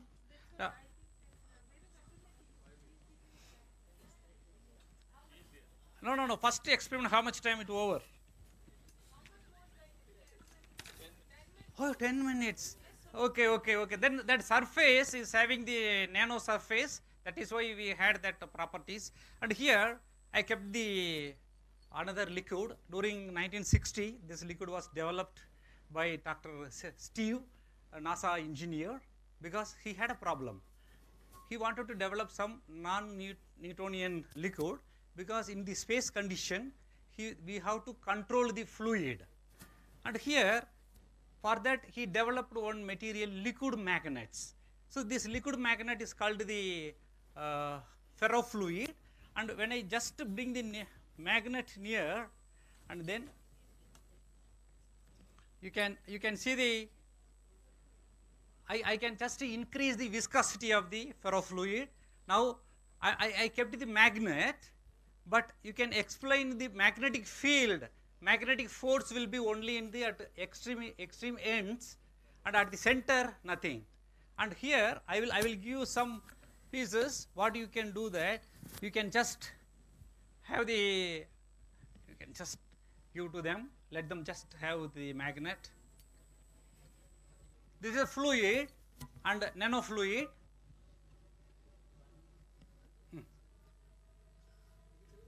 And then you can just see the field pumps up.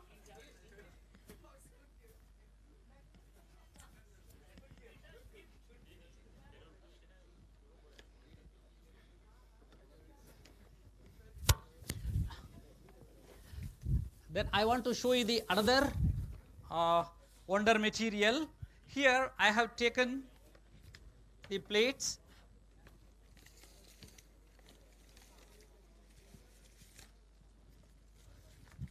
This is already my Mumbai colleague, he showed this paper. This paper also you can just distribute to everyone. This is actually thermochromic paper. Just by hand, if you can just press it, you can get the changes. Generally, they usually use the spiropyrene, that chemical they usually use. And here,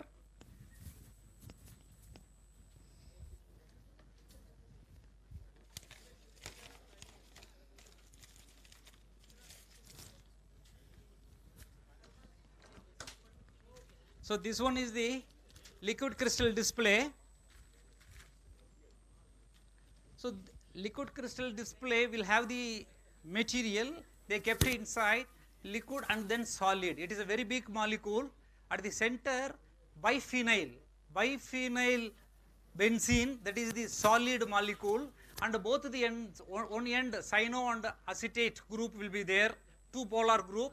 Another one is the alkyl group. So this alkyl group tail, it will act as a tail, and then another side is actually two polar. Then by giving the external heat or current, so we can change the direction, that positions of the crystals, then accordingly you can see the color. Just if you can give a fingerprint, then you can see the colors. And even you can here, just we kept inside.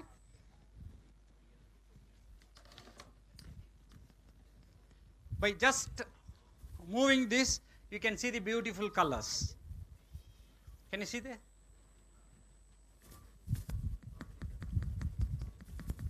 You can just see that.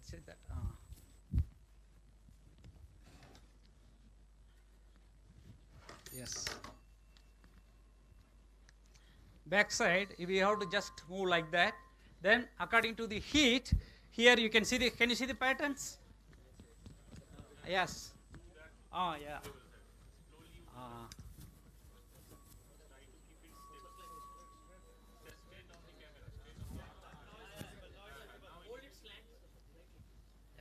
Okay. So thermochromic paper, thermo means temperature, chromic is a color. Okay,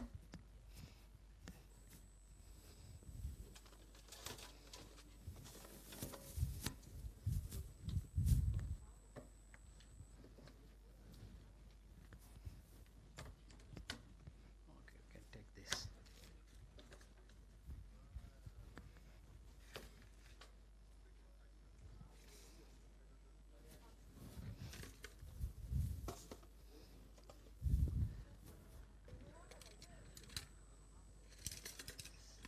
This one is the gelatin, and gelatin we have just taken gelatin. I think everyone, that is actually prepared from the collage. That one is the inner membranes of this skin, and then muscles, and then they have prepared this one, and it is having wonderful property. Here if I cut the knife, then immediately it will join. You can, so if I take this one,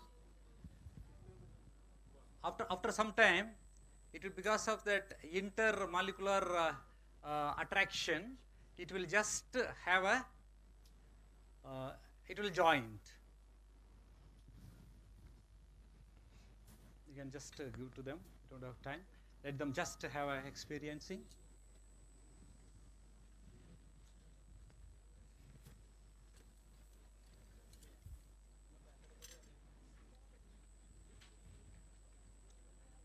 Pashupati, this also you can just show to them, let them have the.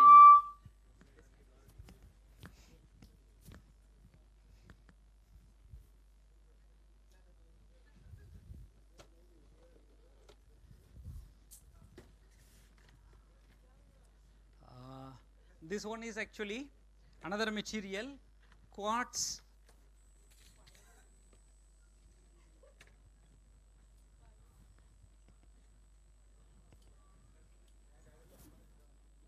So here in the small plate, quartz is actually sandwiched. Quartz material is sandwiched in the plate, and then when you tap, you can see the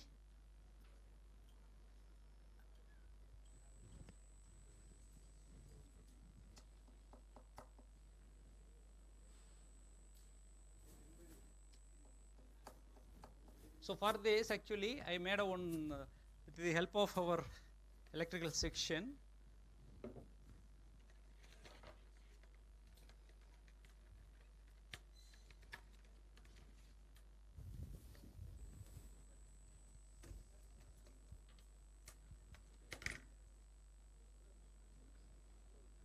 So I have to connect negative to negative, positive to positive. Can you see there? I am just tapping here. I think some volunteers can just you please come. You can just tap it. You can just you tap it, tap it, tap it, tap it, tap it. No, this side. This side is crystal is there. Yes. You can keep it and then you tap it. Now you tap it. So crystal, anybody know that the name of that chemical actually? Crystal? The piezoelectric material, what chemical actually they use, what crystal they used? Silica, yes, silicon oxide only. Silicon oxide, that is in a pure crystalline form, that is called the quartz. And here, when you just give a pressure, all these materials, you have to give a pressure or temperature or heat, and then accordingly it will just sense that one, and finally it will have that simulation, and then it will work. When you tap here, he is giving the pressure. When you give the pressure, and then coordination 4, it will just change to the coordination 6. So during the time, and these electrons will be generated. That's what here you are seeing. Okay, that one you can just take it and put it there.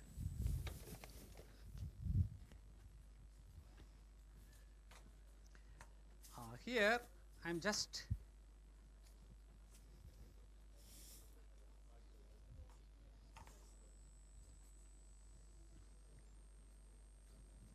to check the 2 minutes. Okay. I am just adding water. Okay, I will conclude this one.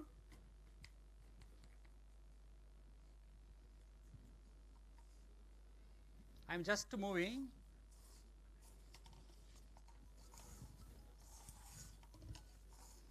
In which bottle I just add the water? The center one.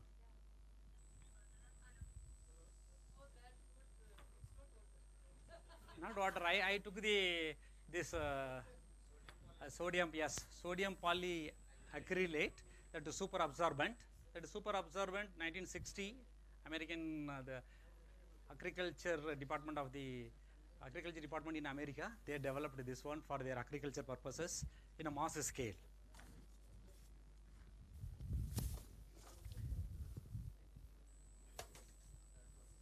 And okay, I will just conclude with this. Thank you very much for this wonderful opportunity, and thank you all my dear colleagues. Thank you one and all. Thank you very much. Thank you, Bharadhan sir, for the wonderful session on amazing world of smart materials. Now, we have Mr. Manish Bagchi sir, who is a consultant, Science Museum Projects and former director, CRTL Kolkata. His session would be on Wired to Behave, a neural narrative of human behavior. Welcome, sir.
Take it, no problem. Give it.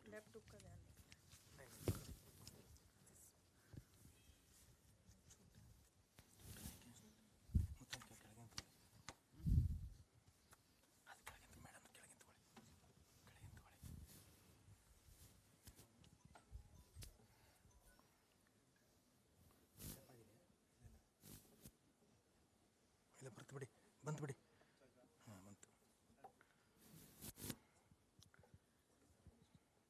Power cut चाहिए battery हाँ sir लगा देंगे sir इधर है sir power cut मेरा bag के अंदर ही है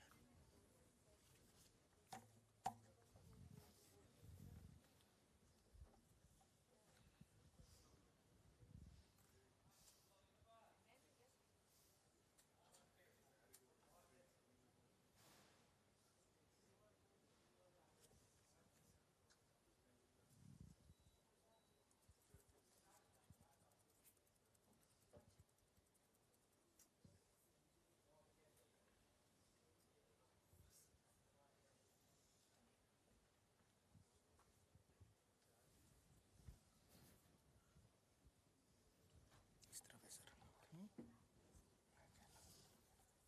पीछे से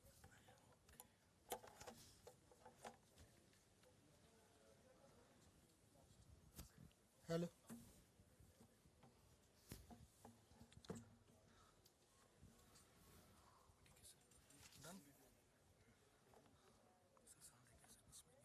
साउंड नहीं चाहिए ठीक है ना okay thank you well good evening all and to begin with an apology on 3 counts. Number 1, being an old man I can't remember everything anymore, so I'll take the help of my notings that I have created for this particular session.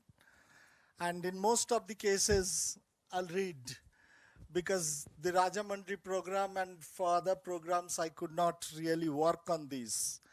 And if you at all believe that I have any right to speak about the methods of science shows and mechanisms, I'll say never go to the stage without practicing it at least 50 times. I always try to do so.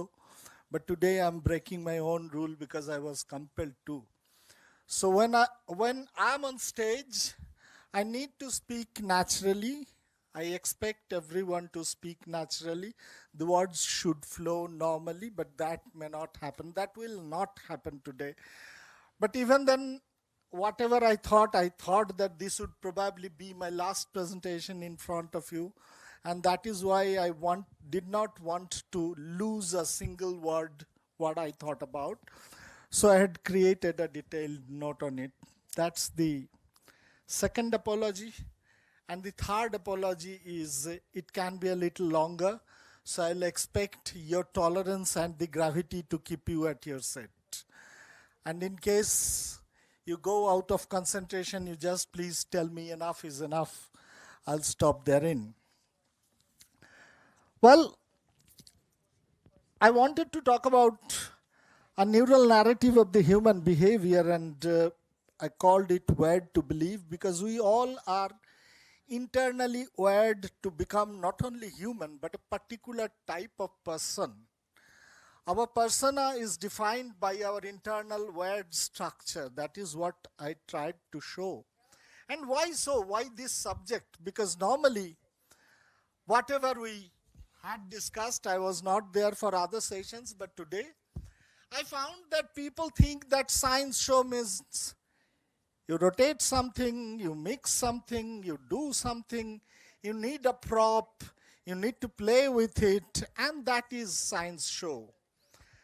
Now here, I don't believe in this idea. Actually, here I stand as the antithesis of what Mr. Arvind Gupta was trying to tell, as the antithesis of many other persons who believe that there is a very, very deep and important way of doing science just by practicing with a few tidbits. I don't believe in that. Why? I'll tell you. In the 1960s, when these people and another group of people started working on all such sorts of presentations, the world was a different one. How many people used to know then what is Newton's law? The percentage was. You go to any school, I'm not talking about the so-called elite schools, which I don't believe in, but in other schools which are even remote, they might be speaking in their vernacular, but the students still in the villages would be able to tell you what is Newton's law.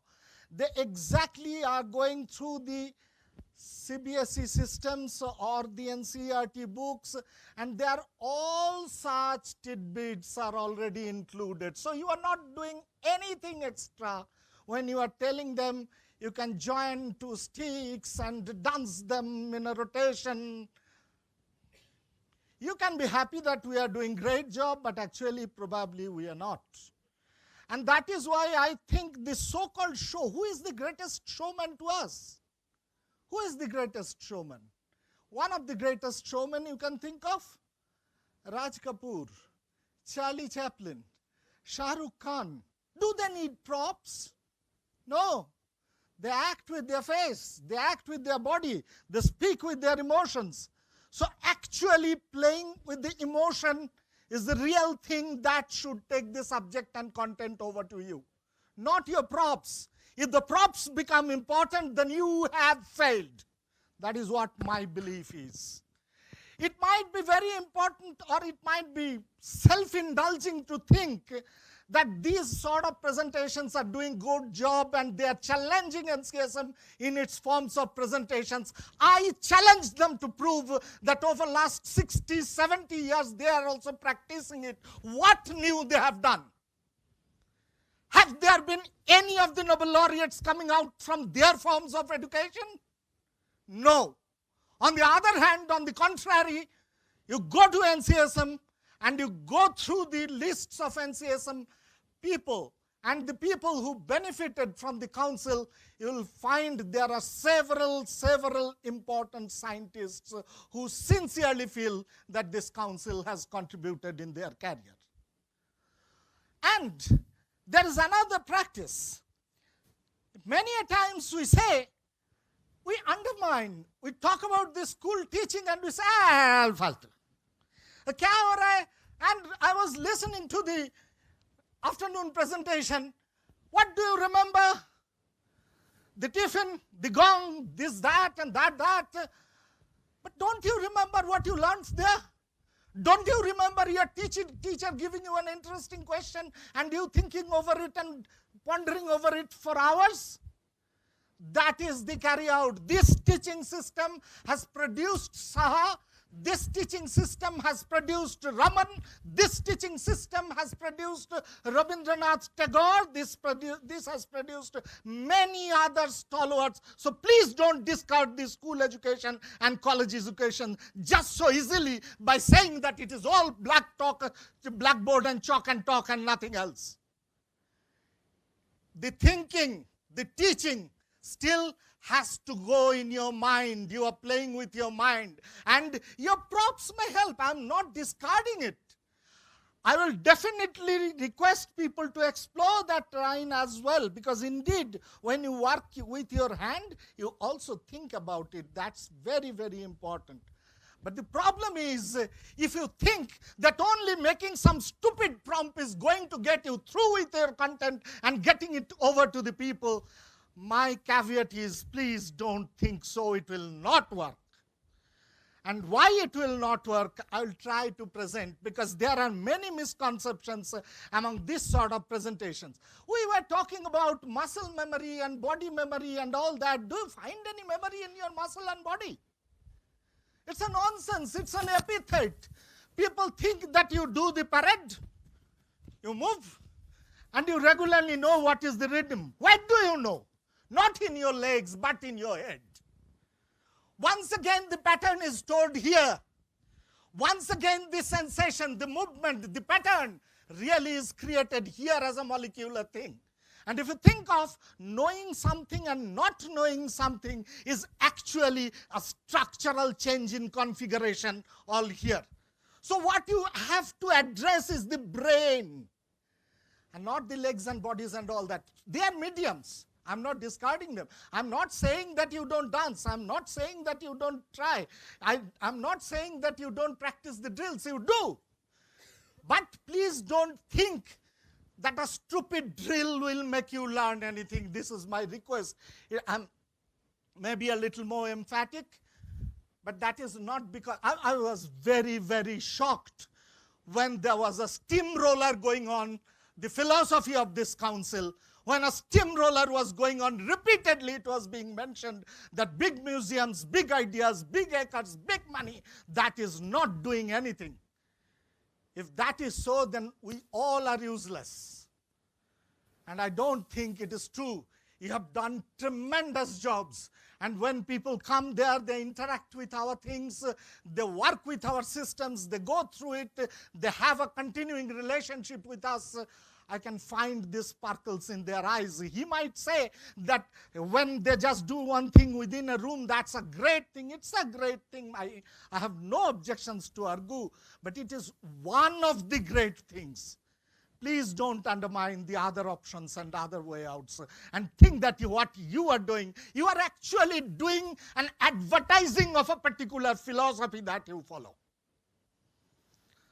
Well, might be that became a little bit hot an introduction, but anyway, that was not the introduction. What I wanted to talk about is this. I'll come to the basis of what my points were. You know, we breathe and we see our chest rise and fall. We walk in hot weather and we sweat. We move our arms and legs and we see the muscles contracting below our skin. We become excited when we approach someone we love or we have a crush on, and we feel our heart rate increase. We can remember the smell of our grandmother's basement, the father's attic, your feel of your favorite shoes. And when we do that, who is at work? It's a very small organ within our body, and that is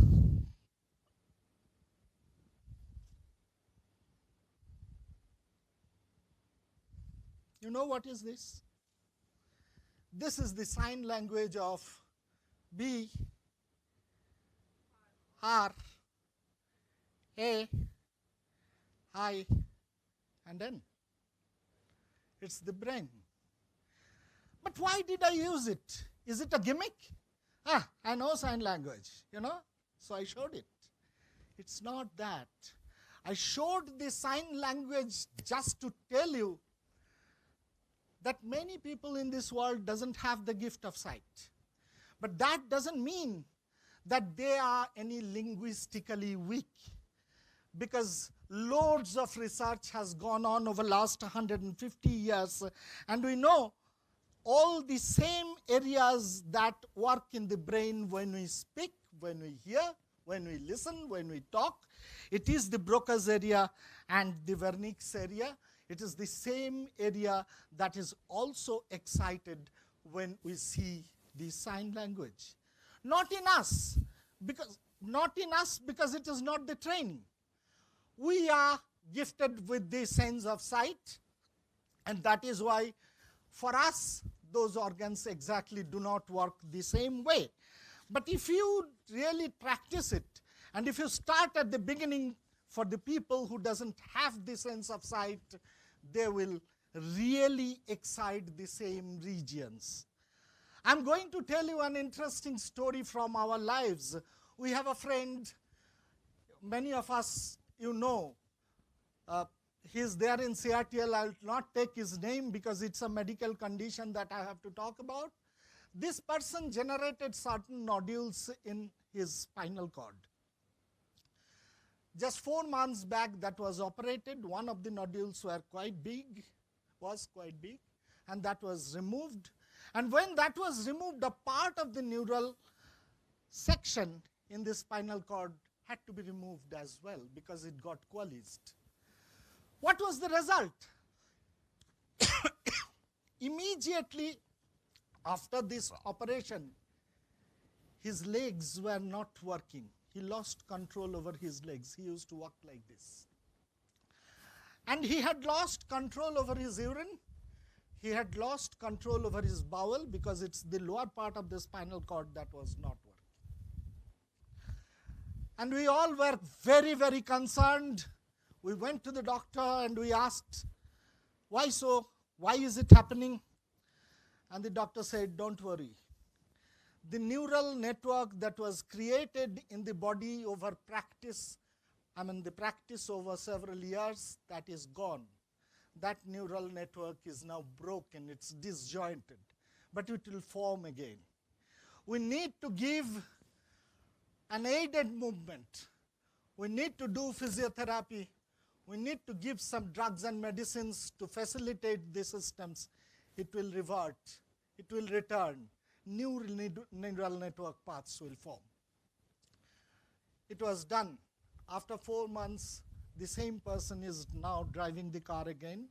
He is coming to office regularly. He is working with us once again. And it is the miracle of this small organ that we have in our body. The question is, I showed it to you, the patterns, how it works.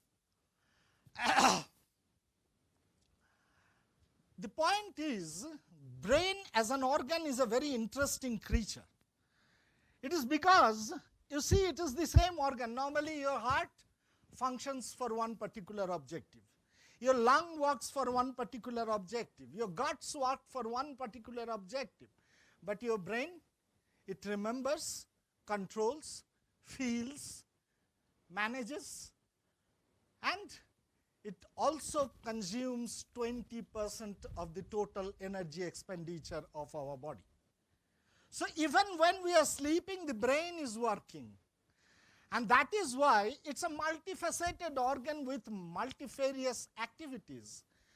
So what is the basis? That is a very important clue about what sort of organ it is. The tissues in brain, they are not static like other tissues or other organs. The kidney is meant for a particular function and the tissues are in evolutionary way formed exactly for that purpose. But brain is not like that. It is dynamic because it was seeing at this moment, at the same time it is listening, it is at the same time feeling, it is at the same time emoting. So it is like a multi-purpose computer. That is why we call the brain a computer. Because a computer can be used for writing, computer can be used for processing, computer can be used for controlling, computer can be used for many things. Why so? It is because the programs in it dynamically keeps changing. So in the brain, the neurons also actually are dynamically setting their relationships among themselves. And that is why so many, unlike other subjects, and that creates another new thing in the subject itself of neurology. Other subjects, the biology, physics, chemistry, whatever, geology you think of, they have a definite domain. But neurology is a subject in which physics works, chemistry works, computer science works, and many other subjects get merged into this particular subject. So the experts who work on brains, they are not taken from a single field. Even psychologists and artists, they also work on neurology of brains. Now, this one brain and many functions, this is possible because of the neural networks that I have already told you. And you are practicing something in the afternoon. You all stood in a queue and someone was giving a shock and the shock was getting past. And what did you do with that? There lies the difference of the science show and a general show, so to say. And other people do not understand why we need to do certain special things. I was also thinking of doing that demonstration, but now I will not do. I will not include any demonstration. I will just go through. You will have the idea what the demonstrations could be. Suppose we are all standing in a line and you are getting the shock, what you are doing? You are transferring the shock. It is exactly like the neuron. The neuron getting the signal and passing it over to the next neuron. But if you want to demonstrate the form as well, you can include one motion which was not there, what she was doing. You can do the action potential kink. It goes up and goes down. Once again, it goes up and goes down. So it takes some time for the neuron to process the signal as well and pass it over to the next neuron.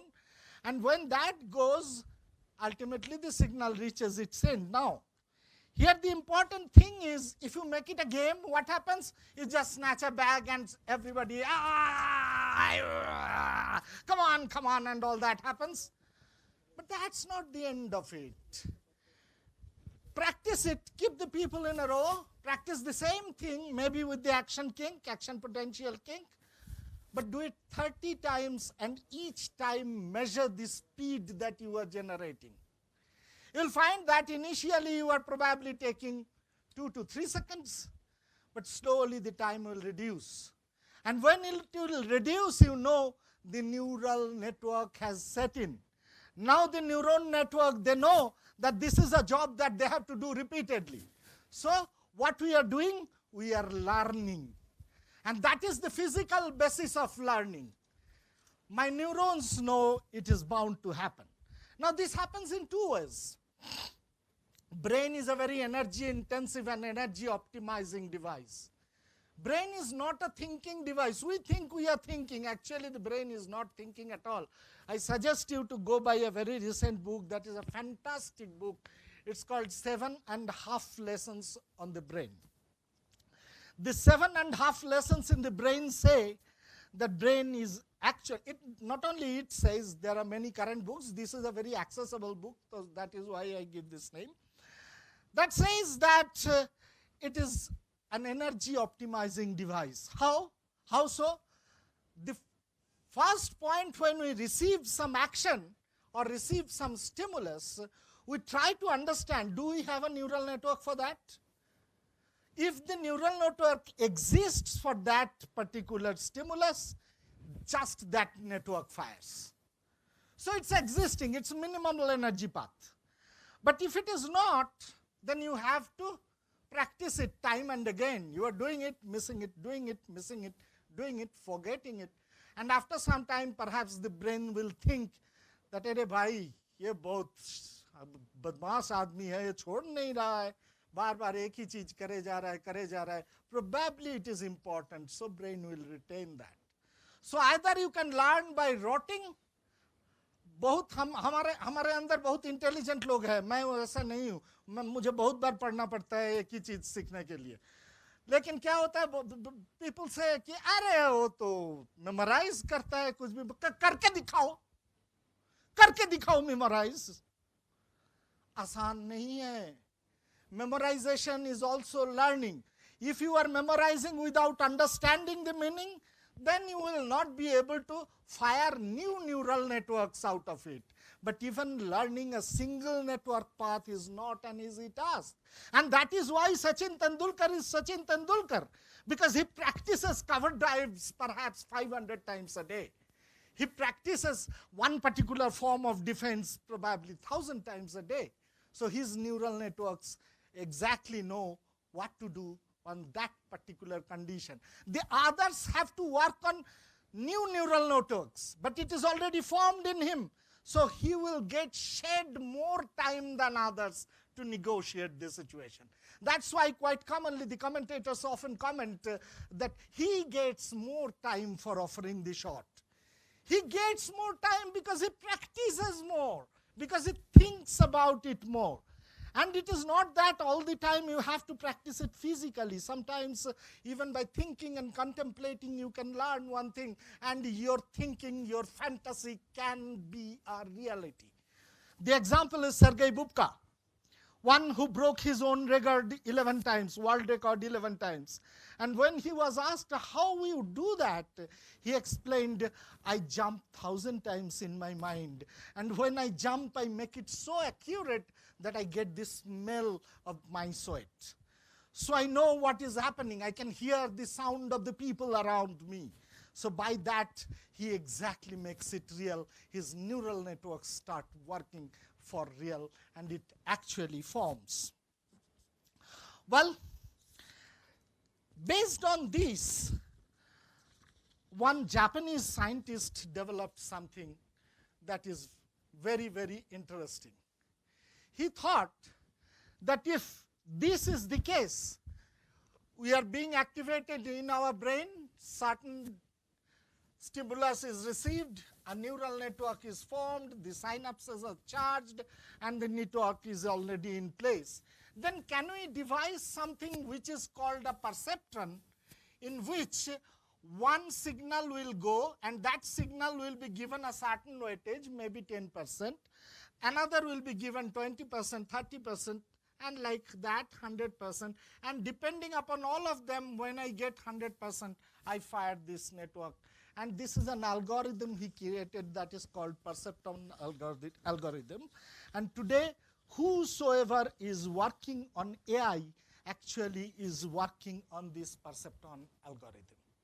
This perceptron algorithm used in series, and multiple of them, and multiple of these layers actually is the CNN logic or CNN algorithm that is called convoluted neural network, and it creates the basis of all AI. You can call it an artificial brain. It doesn't exactly form the same way the biological network does, but this artificial brain is also now created, and we were talking about the LLM, the large language model. How is it so that I tell the large language model to write a letter for me, giving a fake explanation for taking a CL tomorrow so that it will be convincing to the director, and it writes a beautiful letter in that purpose? How is that possible? It is just because at multiple levels of this perceptron neural network, it checks it. It creates a logic and rechecks it. It comes back, it rechecks it. Since it is a computer, it does it very fast. And finally, all the accuracy levels are crossed, and I get my final product, and that is called large language model. Test one thing in large language model. Tell the ChatGPT by giving one particular Indian raga to find out which raga is it. Tell it. Sagamapa dhanisa sanipa nipagamagasa. And what is that? The ChatGPT will not be able to tell that. I tested. It doesn't. Why so? It is because it doesn't have the data for that class of raga. But you give it, and immediately it will tell, this is jazz, this is that, this is that, and this is this. So all those will come. So it's the data and the perceptron logic that will work, and that actually is also the functioning of the brain. Now it's a very interesting thing that it is such an important and such an exquisite organ. How big is that? It's very simple. This is your brain size. You just make a fist and take both of your fists and you get your brain. That is the brain size. It's very simple. And it is also the shape of the brain because there are wrinkles over it. I'll come to the wrinkles immediately. They are very important observations. And that is why I am saying, look at this shape, and you know that this is your brain. It's a small device. It's a small device. For a human being, it's about 1,300 grams, 1.3 kg. Now, is that important? What is the weight? The weight would be equivalent to about 11 bananas. And that is another prop you could use perhaps, but I have no intention to use props today, so I'm not doing. I'm saying you can imagine what it is, 11 bananas. You can take it to one hand and move around, or throw it to somebody he will catch. So about, it's an average, it might be 12. Well, if it is bigger bananas, then there can be another weight as well. More or less, it's on the average side, it's 11 bananas that it weighs to, but does it relate to the intelligence? The weight and the volume? Actually, it is very tempting to correlate that way, and we feel that it might be true, but it is not. Why so? because the elephant or the sperm whale will have much, much larger brain size and brain weight. But they are not more intelligent to us. Very interestingly, if you take the ratios of their body weight and their brain weight, you will find that human beings stand at the top. For human being, it is almost 461. But for others, hippo or the elephant or the sperm whale, it comes to around 450, 444, even below, but never it goes beyond it. So is it important that the body volume, body size and the brain weight is actually related to the intelligence? Not exactly. The correlation is still not very clear. But one thing is very definite. We had got fossils of dinosaurs which showed that dinosaurs had a brain right at the top of their head. So if a dinosaur meets with some accident because of the imbalance and the dinosaur falls, the information of the fall will reach the head very, very late. So most of the dinosaurs used to die because of this falling problem. They used to fall, they used to have huge injuries, and broken bones show that in most of the dinosaur fossils. So it's very clear, and that is why if you read the latest book, we are very, very ill-informed about dinosaurs. We think they were stupid animals. We think they were all extinct because of their callousness and all, or the world became hostile and all. But that is not true. Dinosaurs lived much, much longer than us. We are probably not going to last that long. At least Trump will ensure that. So it is not a case. It is not a case. They are pretty, pretty intelligent animals at their standard, at their time. And some of the dinosaurs had another secondary nerve ganglia at the position of their hips and waist because their stability of the legs had to be controlled. Reference, please read Robert Bocker about the new knowledge about the dinosaurs. Our knowledge of dinosaurs is at the level of kid books. We only know big Tyrannosaurus will come and eat us all. That is not true. That is not true. There were ranges of dinosaurs at every level, and they had an excellent neural patterns there.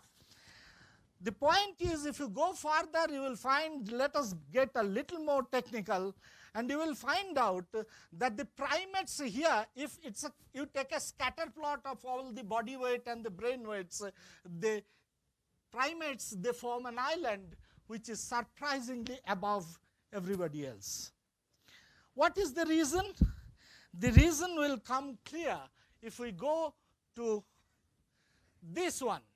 I was talking about the wrinkles on our hands, and these are the wrinkles. And you find you are going down and down and down and down, and you are getting smoother brains, no cleavages. So why these cleavages are important?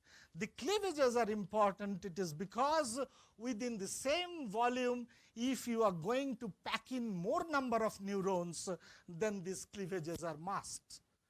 So that is why, compared to other animals, you see, African bush elephant has got a weight of this much, but compared to that, it has got 5.59 billion neurons in its cerebral cortex. But a human being at the same time has 16.3 in 1232. Okay? So this number of neurons, the possibility of having more and more lasting neural networks, that is the reason of intelligence, nothing else. It is nothing miracle. It is just a structural problem that needs to be studied. And I feel that any science show actually should be targeted not to make someone interested to read the physics book of class 8. That anyway one has to do because of the syllabus and because of the 100% literacy target that we already have. But we need to make students interested in studying science to go further. The class 8 or 10 level science will not take you anywhere else. This country will be stalled into the primitive era that it was 50 years back. So please go beyond this era of rotate a ball and erect a stick, cut a piece of paper and paste it over your forehead. It is not going to help any further. Think beyond. Think new subjects. Give the challenges to the students so that they get enthused when my blood boils to know whether it is really so. Then only your work is done. Then only you are working for the country. Otherwise, you are working for your B's and C's and D's and E's and F's and G's, and that is not going to help anything at all. If you have to work for the country, you have to think in different way. And now, because of the structural problems, there was a very, very strong epithet going on among the people that, human brain is such a strong organ, it has got so much of strength, we only use 10% of it. It's a very persistent myth that we human beings use only 10% processing ability of our brains. I can refer you to n number of papers which shows that ये खोखलापन दिखाया, इसीलिए मैं ये photo लिया कि only 10%, बाकी सब खाली है, कुछ नहीं हो रहा है. And if you represent it graphically, is it the thing that we are going to have? Wait a bit. Let us go to the recent MIT publication, and they have shown this image. They have created this about the activity of brain over the whole day. And it shows 100% of the brain is being 100% used almost over the whole day. It never waits. It never takes any rest. It is not like us, कि बहुत हो गया काम, अभी तो थोड़ा बैठ लेते हैं. And this paper goes even further. Beyond this simple show of, see, it is vibrating. It is not that simple. Science is not done that way. See, this is rotating. Science doesn't work that way. We need to explain why, how, and in what case it will not. And if it does, then how we can use it for further things. In fact, this is a very, very interesting paper in that it is shown, you were talking about the resonance, and it showed that every brain has a resonance pattern. It has an oscillating pattern. And if one particular new stimulus creates a resonating vibration in the brain once again, if they go in unison, you can once again understand the energy transfer is maximum, and that's why there is maximum chance of retentivity of that particular idea. So there is a new series of books on the cards now. It is called Brain First series. The Brain First Physics, the Brain First Python, the Brain First C#, you will get all that. And they, on their front page, show something very interesting. They say, one I mentioned, rotting actually tells your brain this is important, carry it. Or otherwise, there can be another way, a tiger jumping in your front. And immediately you are shocked. And you know that this is important. I will not forget this experience. So either a shock or a retention, this is the real reason why brain carries information, why it cares to take a stock of it, And the 10% myth is challenged by many other things. I'm skiing, I'm actually using the cerebellum. I'm sleeping, I'm using the brain stem. I'm jumping, bungee jumping, my cerebrum is working. So many, many other parts of the brain are activated by many things. Brain is not a simple linear device. It's a very highly nonlinear device, and that is why nonlinear physics people are working very strongly on the problems of the brain from the computer science itself. So my urge is, in every science show, we need to show a path that go for this new area of study. Go for this new idea to develop. And we need not develop anymore. Now we have about 70-75% of basic literacy. We have people who mostly 60 to 65% or even more who are passing at the class 10 level or class 12 level. Even in the villages, it is exactly like that. But वो जो बोलते हैं ना, that's a 70s model. एक दलित बच्चे को कह रहे दलित बच्चा अलग है क्या? नहीं है. Give them the opportunity. Make them enable. आप दलित दलित करके उसको मैच बॉक्स ही हाथ में देके रखोगे तो वो साइक्लोट्रॉन कब सीखेगा? लेके आओ, सिखाओ उसको cyclotron. Come out of this matchbox era. The matchbox can be an initiator, but we need to give them the path to go forward and climb the mountain ultimately. So my urge to all of you, think of new areas. Think of new ideas. Think of new techniques. Think of new subjects. And one can say, I am a student of biology. How can I talk about physics? There's no point in it. Schrödinger, as a physicist, created the idea of DNA in his book, What is Life? And when other subjects also gets merged and people come from various other things, I have heard E.O. Wilson's lecture, who said that at the age of 37, I learned calculus because I understood without learning calculus. Without learning, somebody was showing here the salmonella vibration. They told it is a wave. It is not. It is actually an oscillation. It is an oscillation of the kind of Lotka-Volterra oscillation. Now, Lotka-Volterra oscillation is the oscillation of the population. Any population, because of the persistent force on that population, grows and shrinks, grows and shrinks, grows and shrinks, and that becomes an oscillator.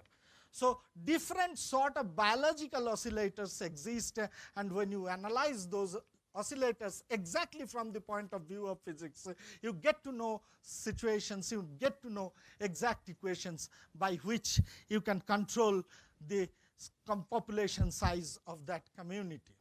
So that is not true.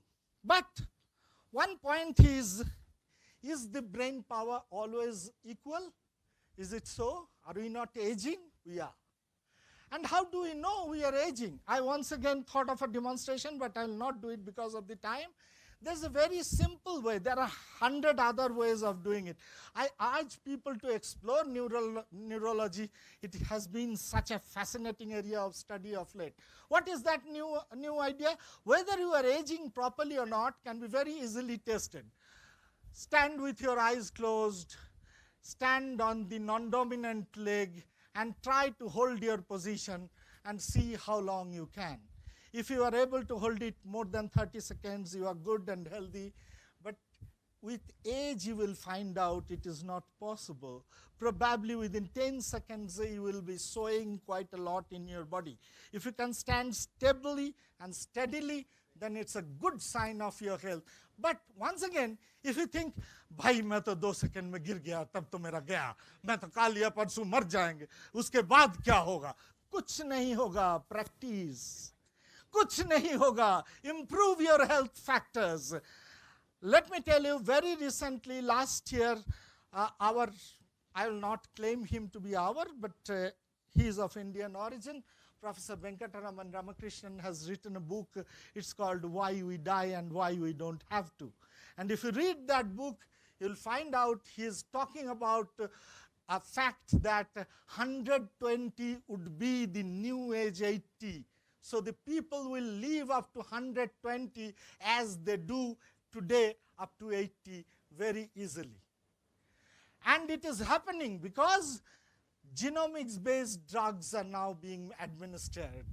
Now we know that every disease has got a genomic basis. Thoda pani mil sakta hai? So based on that, okay, done, I got it. So what is happening is, earlier we knew that medicine is only therapeutic. I have a problem, I go to the doctor and have a therapy. But now the doctor can tell me it is not just symptomatic. it can be of some definite genomic origin, and that genomic origin can be treated. Once we do that,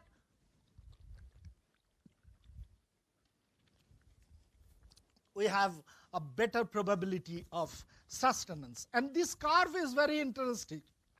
This has also been published in Nature very recently, and it gives us certain amount of thinking and certain amount of solace. There are two exact age in the life of a human being where one gets a huge change at the molecular constructions and molecular patterns in one's body. That happens at 44, and that also happens at 60. And these two are the peaks. Here you see in 44 and then at 60, and after that these disruptions get slower and slower. So if at this age you are more or less healthy, there are chances that if you are not tampering with it otherwise, you can get on healthy for quite some time. There are several other books which actually discusses this thing in quite a detailed position. And now I can go on and on about every part of the brain. Every part of the brain is like a book, so you can discuss that. But one thing I can tell you, that even if nothing else is there, you only have the brain stem, you can still live. Because all the basic functionalities will still work, but probably you will not have the sense of sight, you will not have the sense of sound, and that will be pretty much fearsome life. But the problem is then you may not feel the fear at all. And interestingly, there is one animal which exactly does that way. And that is why that animal has sustained the longest change over evolution, the cockroach. It's a ganglia. So it is the basic brain stem, almost like that. I'm not saying our brain stem is much more complex than that, but even with that, the basic functionalities can be over. And you can know how it is working. It is such a wonderful thing, but I call it the observations we don't process. Now, a simple observation is I'm looking at this camera, and I'm changing my head, I'm moving. Surprisingly, the camera remains in one position. The whole environment changes its position. But if I focus, the camera remains there itself. You do it with a movie camera, and you will know how jerky it is. Only some people with extremely stable hands can do it by a long practice. But your eye does it. Your brain does it. They know how to keep the particular object in focus stable. And when you are doing that, you know that your midbrain is perfectly healthy. It is actually being able to do that. So in several cases, in another experiment, it's called Luria test. It's very simple. You can all try that. The test is you have to function three things all together. Firstly, fist, strike it, then the side, and this, and then increase the speed.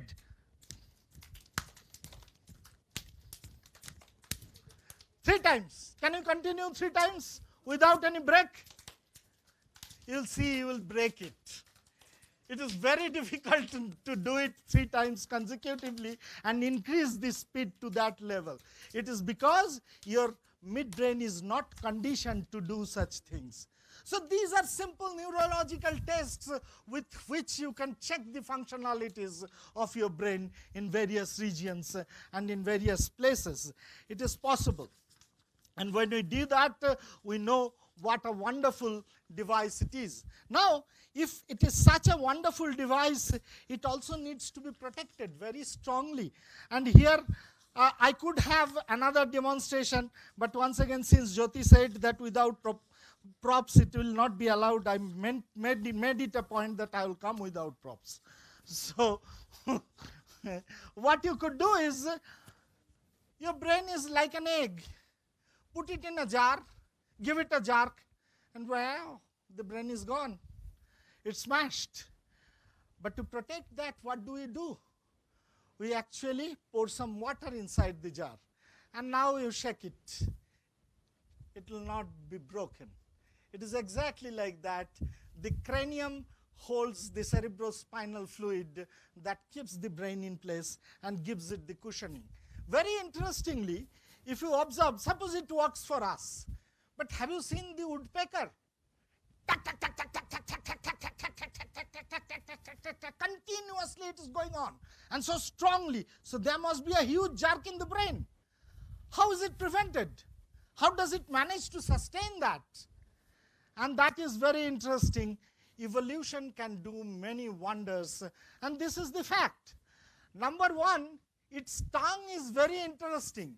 Its tongue goes around its cranium and ends it here, almost protecting the brain. And not only that, over it there is a hyoid bone. For us it's a strong cranium, but for them it's a spongy bone. So that protects the bone that way. Now, we may also think that this is some intelligent design. Somebody designed it like that. Is that true? It is not. Actually, what happened is, it's a variation. She showed that even in copying by 7 persons, the message has changed. So similarly, genes change, mutations occur. And by mutation, different patterns emerge, different designs emerge. And those ones which are not successful will die out. The environment will not allow them to live. So which will live are only those which can sustain in that environment. So it may appear like an intelligent design, but it is not a design. It's a fact that is happening by the selection of nature that Darwin predicted long back. So there can be several other tastes. This is called Ponzo illusion, and you all know it's very simple. You can all tell actually the both yellow lines are same. But that you are saying from your spinal cord, because being in the science center, you know it is always the case to be. But show it to a normal man, and if the person says that no, the upper one is bigger, then actually his or her midbrain is properly functioning. The illusion is the proper thing there. We are conditioned to think otherwise because our brain has formed a different neural network because of our science center. Okay, so it is not the exact thing. Anyway, now I'll come to one more interesting point. If all of you are told that you have to forego all your senses, but you can keep only one, which one would you like to preserve? Sight, sight, sight, hearing, smell, and that prompts. Well, we don't consider touch as our first option. But Vladimir Nabokov has written a fantastic line. It is strange that the tactile sense, which is so infinitely less precious to men than sight, becomes at critical moments our main, if not only, handle to reality. There is a reason for that. The eye sees, the ear listens, the nose smells, but the skin feels. And that is multifarious. Without contribution from two or multiple agents, the touch cannot happen. So skin is a social sense. Sighting is personal. Hearing is personal. When you lose them, you definitely become lonely. But if you lose touch, you almost lose the life. If you study our linguistics, that is where I was trying to come next. I had a long note on that. I'll leave that note with Jyoti. So if you at all like, you can read it further. When we speak, we say, I'm touched by your behavior. I feel that you are very good. You know, you are so rough. And somebody is so prickly. We are all talking about the tactile senses. The tactile sense is the only social sense that we work with, where involvement of multiple people, multiple agents are extremely important. That the tactile, I'll come to the close very soon, I'm closing, don't worry. The tactile senses can be tested very well in thousands of ways, but I will talk about only two of them. One is the Aristotle's illusion. You just cross your finger, and with that crossed finger, if you touch anything that is spherical or even your nose, you will feel like you are touching actually two things. But why so? It is called a perceptual disjointing. Because normally our fingers are not practiced to touch like this. We are practiced to touch like this. And when we touch like this, we feel it's one. But when we touch like this, we feel we are touching two things. So the disjoint can happen. There is another test that is very simple. I made a kit of it, but I could not bring it because I had to go to Rajahmundry. You make a partition, put your hands on both the sides, and here you keep a rubber hand. It's called rubber hand illusion, that was created by one of a very, very fantastic neurological scientists in India. He is Dr. V.S. Ramchandran, not our former director. So Dr. V.S. Ramchandran created it, that keep it here, two hands, real hands, and one false hand. And you just, with the help of one feather, give sensation to both the false hand and the real hand continuously. Let your eyes see that the sensation is going on. And then all on a sudden take a hammer and hit the false hand very strongly. You'll find the person will withdraw his own hands. Why so? It is because actually tactile sense is not also an individual sense. It is being supported by other senses. So the neural networks of your sight is also exciting the sense of tactile feeling. So it's a complex thing, very complex thing. When you are testing some fruit, you just close your eyes and close your nose and test the fruit. You will not be able to differentiate between the apple and the pear. I thought that I will show these demonstrations, but I didn't have time, or I could not make the props. So if you wish, you can do it and test it, and I can assure that it works. This is the rubber hand illusion, and it all happens because if we map our body in our cerebral cortex, that is called proprioception. In our cerebral cortex, we have a map of all our individual sense organs, and you will find out that certain organs are more sensitive to others. They are given lower positions. These are the maximum sensitive things of our body. In lessening order of sensation, it goes up like that. And with 2-point sensations, you can test that where you have maximum sensation. If you touch with both fingers the back of your hand, you will see that finding 2 points is less sensitive. Do it on your lips. You will immediately identify that 2 points are very, very different and very, very distant from each other. So there are hundreds of such demonstrations, hundreds of such presentations that can work with. I'll just end up with one final image that has come out on 10th June, and it has been created by the MIT researchers with a paper that will come out in Nature in another month or so. And the image I'm going to use, it actually was a representation of that research that came out in Quantum magazine. What they say is, we are hiring the artificial brain. We are hiring it very strongly. I find, and I know our curators who has been tasked with making a new gallery from an old one, he is pointing towards the new old one and shifting it and giving it to the ChatGPT and telling, give me the new image, and the new design is given, and that is being processed. We are writing a subject and telling, give me 25 exhibits on such and such with interactivity and a little bit of kiosmias here and that. And that is happening. And when that is happening, MIT says that with most intelligent people they tracked in MIT who has got very, very high records of good results. It is found that when they are not using ChatGPT, their brain activity is all comprehensive. While they are using ChatGPT, it is getting squeezed up to a lonely corner of the brain. So it is your choice to decide whether you will actually ignore such a fantastic device or not. But I will end up with one more thing. It is happening.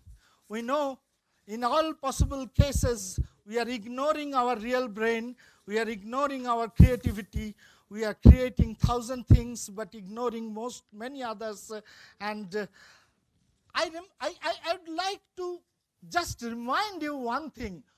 We have a very common logic that when we deliver cheap things, people are talking about that बच्चे ये पसंद करते हैं ना, कूदना, खेलना, दौड़ना, colour करना, पेंट करना.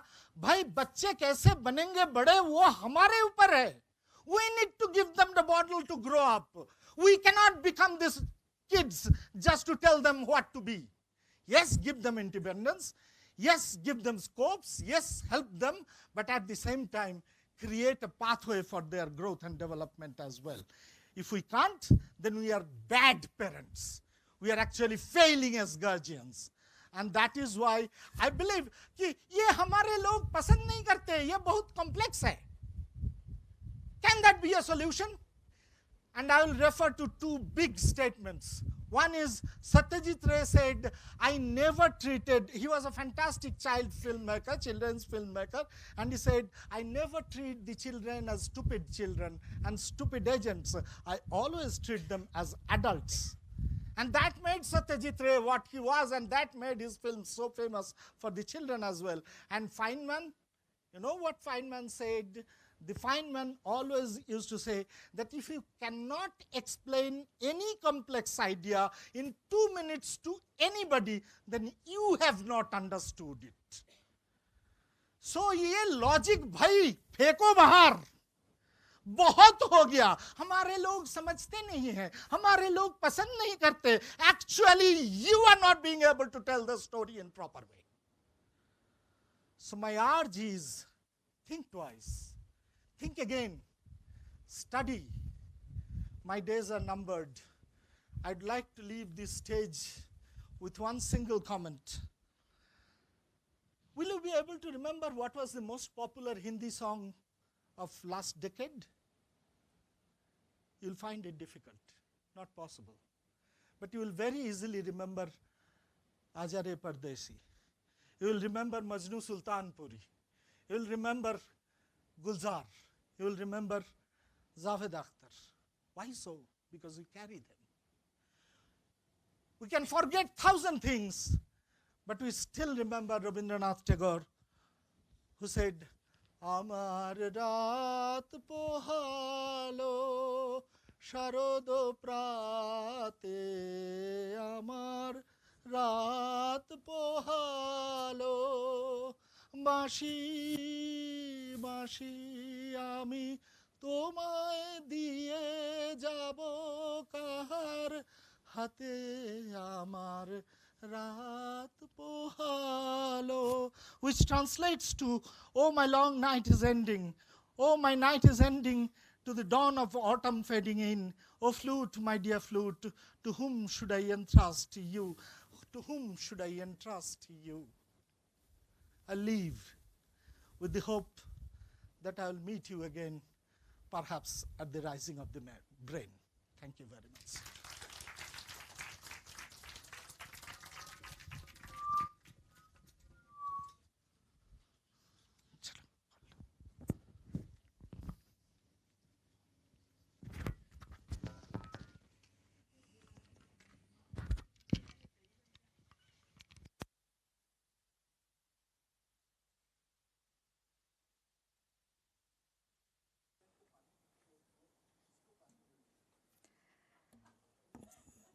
Thank you very much, sir, for your very deep and insightful talk on neural narrative of human behavior. I think talks like this makes us appreciate the brain and its function and the complexities it has, and to see how fantastic it is, right?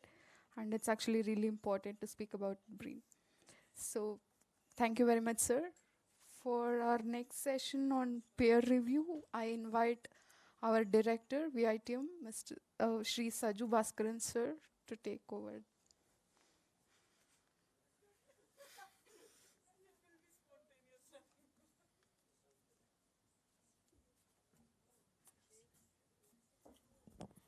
Good evening, all of you. The first 2 days I couldn't attend, and today also only partly I could attend. The idea of this conclave happened during our discussions on what program we can have during our 60th anniversary, VITM's Diamond Jubilee. So I remembered attending a science show workshop almost 18 years back, which was held in Mumbai, when a former Director General I.K. Mukherjee took the lead. So I coordinated the 2 science shows which we developed at VITM, and it was a really interesting thing. But as usual, what happened is after we developed maybe around 10 or 12 science shows, many of them, I think even in VITM we didn't had such shows. We still have only that fun science show and liquid nitrogen show and maybe electricity and magnetism, things like that. So when we thought of, the first thing I told is we had enough of many of physics related science shows. Why don't we have something on biology, chemistry, mathematics, etc. I don't know how many of you brought new subjects. So as Mr. Manesh was telling, let us look for new subjects which we are not touched upon, which we are afraid to touch. So let's, I would like to hear from you, and one more thing, it was maybe bringing a lot of theatrics is not very much required in science show. As always we tell, the content is what is most important, and to make it more engaging, maybe you can have some like a storytelling, you can have props, so all those things. And more than that, what I feel is a passion with which you are doing it. You should first like what you are doing. So I've seen some of our people, even now some of our trainees doing it. So they do it with a lot of passion. There may be mistakes in what they are telling, but even with that, the passion which they present it makes it more interesting to the public, more interesting to the visitors. And I've seen visitors going and congratulating them at the end of the shows. So that is one thing, that visitors should be engaged. And as Manish was telling, there should be something more, which they should take home at the end of the show. So I would like to hear from you how it felt. Your criticisms are more welcome than accolades.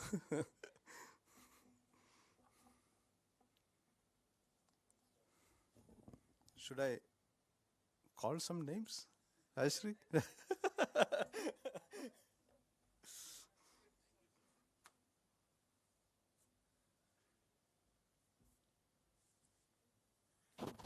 Thank you, sir. Thank you. Sir, first of all, I thank you to give us an opportunity after a long time, in fact. In fact, after 2011, I cannot remember whether this kind of program has been organized. It's a big thanks to you and Jyoti madam also for coordinating this program. And we got so many ideas over here. And our last 3 days probably was very engaging and long day. And we concluded with Manas sir's insight. So thanks to all. And thanks to our Delhi colleague and Mumbai newcomers. And they really, I appreciate their energy over here. But this program has so many new ideas, I think. I think apart from this physics and day-to-day science that we come across, we had some new ideas, like Aditi has given an idea, and that nanotechnology. He is from Tirupati. He has given some. Today, Baradan sir has shown some smart materials like that. This kind of things are we'll try to incorporate in our science center, of course, this idea. And moreover, there's resource person. I must tell you, in choosing this resource person, he was really nice. It is fantastic. Just we need some more workshop like that. Thank you. Thanks to all. So actually, the idea was mine. All the things was done by Jyoti and her. No, not the blame is for me. I will take the blames. So because most of the thing was done by Jyoti herself. And I would like to, maybe this is not the end of the workshop. It should continue and the interaction should continue. Maybe some new demonstrations which you are doing, we can share amongst ourselves, and how these scripts can be better. If you can share what you are doing, it will be helpful for others also. Some more comments, Rajesh and Yogesh. So you should not tell it was everything was good. Okay.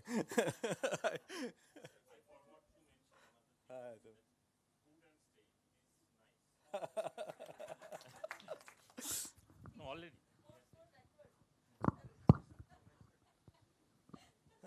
So hello everyone. So like Rajasri Shah mentioned, that these 3 days were really wonderful.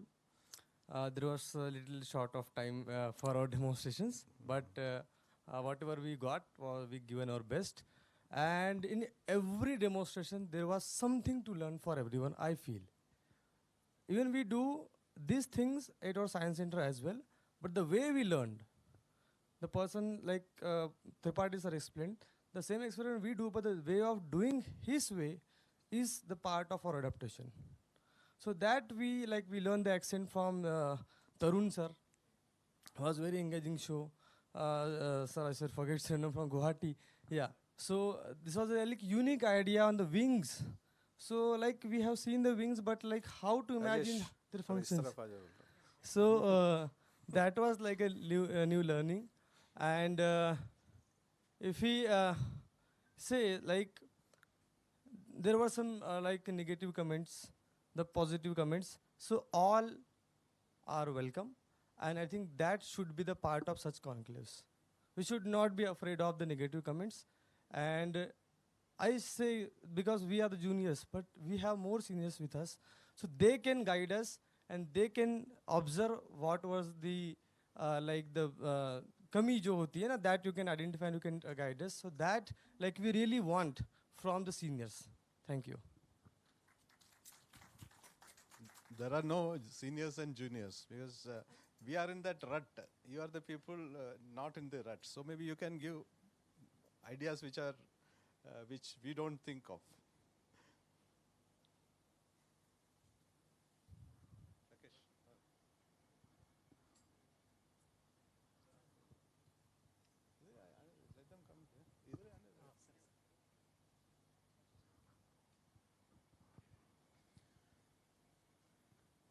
First of all, I thank you on behalf of KPSC Kurukshetra for such a wonderful experience, for giving us a platform to update ourselves, more interactions among our friends with the same field.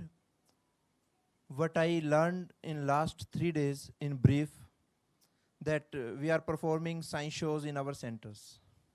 But in nutshell, what I am going back with, firstly, some person were with very bulky models, bulky props, some with very little, very nice. Every person did his best. But I thought that 20 minutes, as the ma'am permitted us, that time is an ideal time for a science show. Means it should not go much long. And props may also be less in number, but main thing is the presentation and the scientific idea how we can deliver best. That is main thing. And recently from the Sir Manas Bagchi's lectures, what we can even add that if we are emotionally directly connected to the audience, that will add fuel to our work. So need not to say that again, stay and food and every arrangement was very nice, and very, very thankful to the VITM team. Thank you, sir.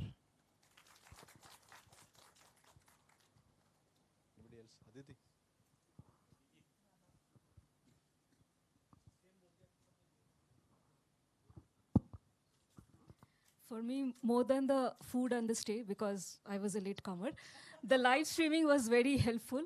So besides the other duties, I could be following this day and night, and that was most helpful. And that led to a little bit of modifications in my script as well. I got the time advantage. So thank you so much for the entire setup. It was really a learning experience. And how can we make it better? Maybe, please come, Rakesh.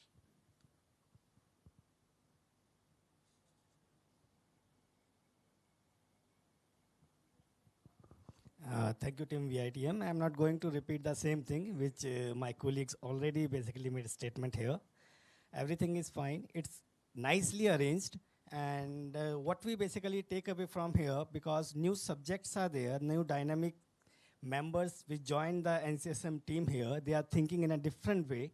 And we take the idea, we are performing the experiment, as Sir already stated, that we develop new kits.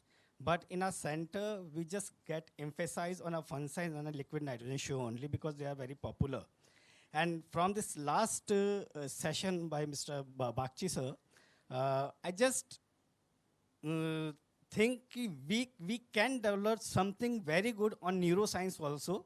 And this is a basically better way. So we are taking one thing, the new subjects, new topic for the demonstration, which we will basically pursue in the future, and we will develop. If we develop, we definitely share it with you, sir. And the second thing, every comment which we are receive here, this is a feedback, and this may be, okay, time over. अच्छा last 3 दिन से इससे बड़ा डर लग रहा है हमको. Okay. 2 minutes बस. So what we are taking away, a new topic, the feedback, and basically the development of the science show with the practice. So we have to develop the new schizmas in our brain so that we can do the better presentation. Always the presentation matter in a science show. This is the main objective. And by presenting in a good way, we can deliver effective science show in a definite duration of 20 to 25 minutes. That is an ideal situation which we have to perform. And we have to select the activities and the basically props in very careful manner to do an effective science demonstration. This is all from my side. It is good. And if we pursue for 1 year, same kind of momentum, definitely we develop with new ideas. Thank you. So practice matters, as Manesh was telling. So we need not think like Sachin Tendulkar is just gone hitting.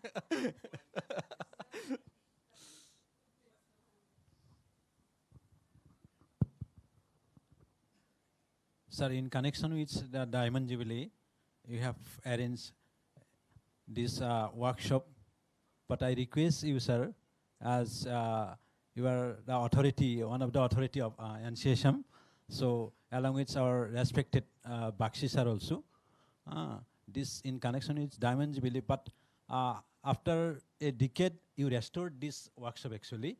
Many thanks to you, sir, but I request it may not be in a national center. If you arrange in Calicut, if you arrange in Tirupati, any other centers, if you arrange to stay in our floor actually, then we are not worried about this. But different places we want to see, we want to develop the NCSM units actually. So let us explore this every center. That is one request. And that's Diamond Jubilee. I again welcome for best wishes this year. Thank you so much, sir.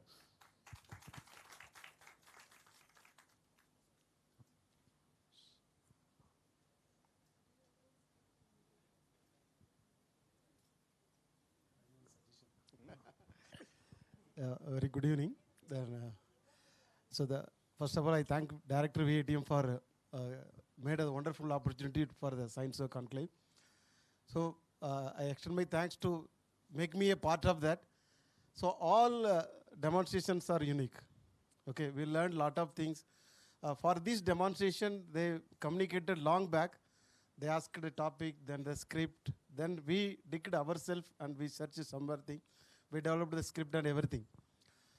One thing, my suggestion is, because after reaching here only, we came to know that the north zone and west zone, the afternoon, the second day, south zone and all. So if you give the timing, the north zone means this is the timing and he is going to perform, and that timing also will well known about that, then our pressure will be reduced. Okay. So if the particular time is particular person is going to perform and this is the time. Okay, 3 to 3:30 is this is the zone and he is going to perform with the topic means. So he'll be ready and our other will be little less. No. If we know the timings also, no. This is my suggestion, not the. Don't take it the other way. So if you individually, if you give this is okay, this is the topic in order, this is the time and all. So we'll be prepared one way. Then after that, other side, that pressure is flushed out. Okay, that is my only suggestion. Other than remaining the transport, accommodation, food, that is excellent. That is a very, very high manner that we can. And the idea was not to pressurize you, maybe. It was not to pressurize you. Anyhow, actually, it was not, basically, it was not to check what you have done or find fault with you. It was not the intention of this presentation. Okay.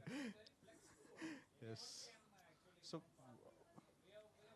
and I hope whatever suggestions was given was not to pull your leg or find fault with you. It was to maybe learn from that and go ahead. Okay. Let's Northeast में.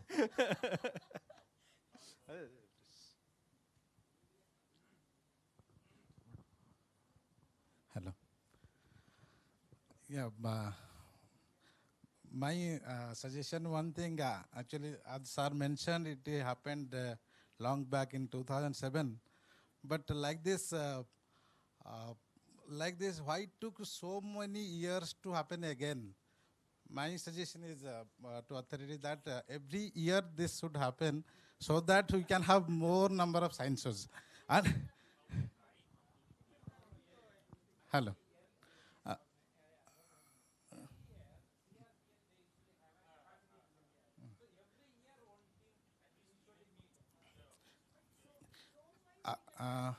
Yeah, I'm having one observation. You see, since last 20 years I joined, okay, how many science shows we developed? Because when there is a target, we will have that pressure.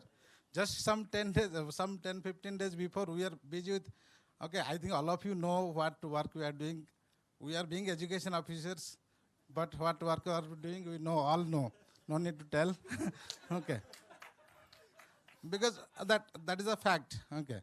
And when we were given the target, sir sir told, yeah, something you do, whatever you want to do, just within some 10, 15 days. And frankly speaking, not even a single time we have practiced and this thing. And many people you might be thinking, okay, we are given less time, we are given more time, this thing.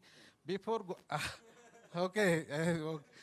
So what happens for a concise show or something, it is not from the beginning first, okay, you make some experiment and come immediately, you have to conclude in this.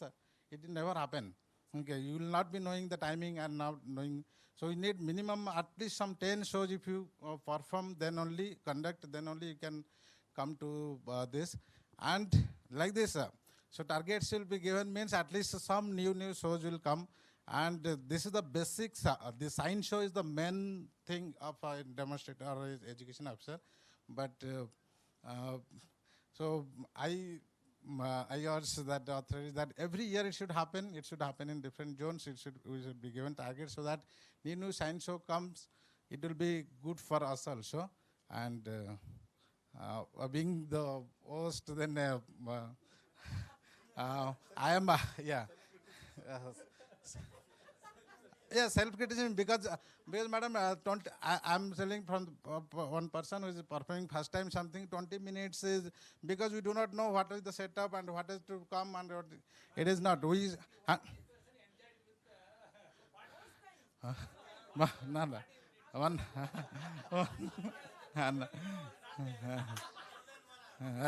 No, no, not more than. No. Okay.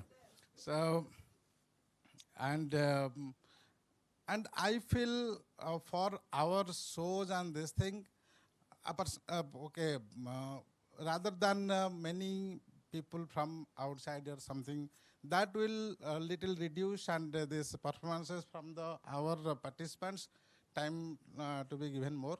And because it was not like, okay, we are performing in front of students or something. We are performing in front of us only or something. Then it was also, and after each show also some discussion. So timing was one factor. I believe that. And so, and actually all many my friends, all are my friends, my colleagues, they have many times messaged me, if I have not arranged anything for you or something because of, please forgive me. Thank you, thank you.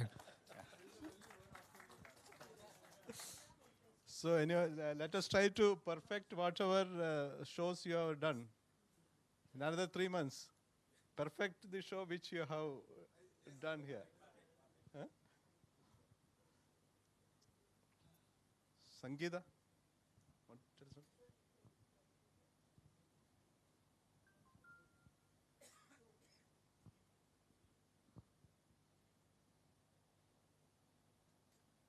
Sitaram. She's taking a longer route after Cape of Good Hope. I want to say many thanks to Director VITM Sir, Jyoti Madam, and all the other team member of VITM. And it is my request if Director VITM Sir may take the initiative for starting these shows. Some of the shows at various science centers, at various units of NCSM, then I think it will be very helpful for all of us and also for audience visitors.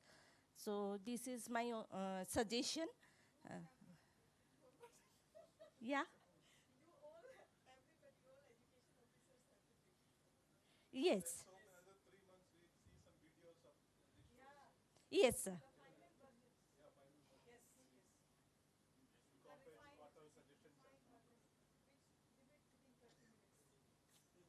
Okay. Okay. Okay, ma'am. On behalf of all my colleagues, I think we can send some videos on our shows. I'm telling that. Okay, thank you. Thank you all. Vinoj, Panarashan. आजा यार कुछ बोलो.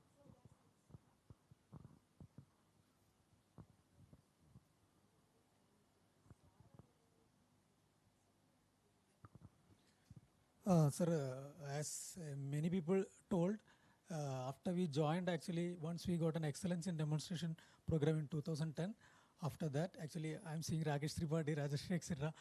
now only. So it was very nice that.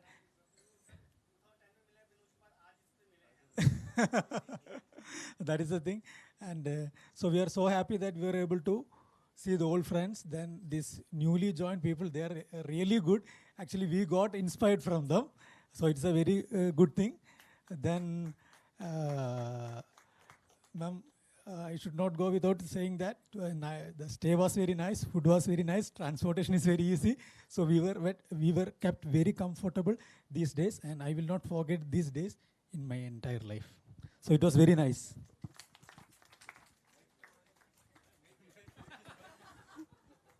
Special arrangements were made to ensure that the weather was also comfortable.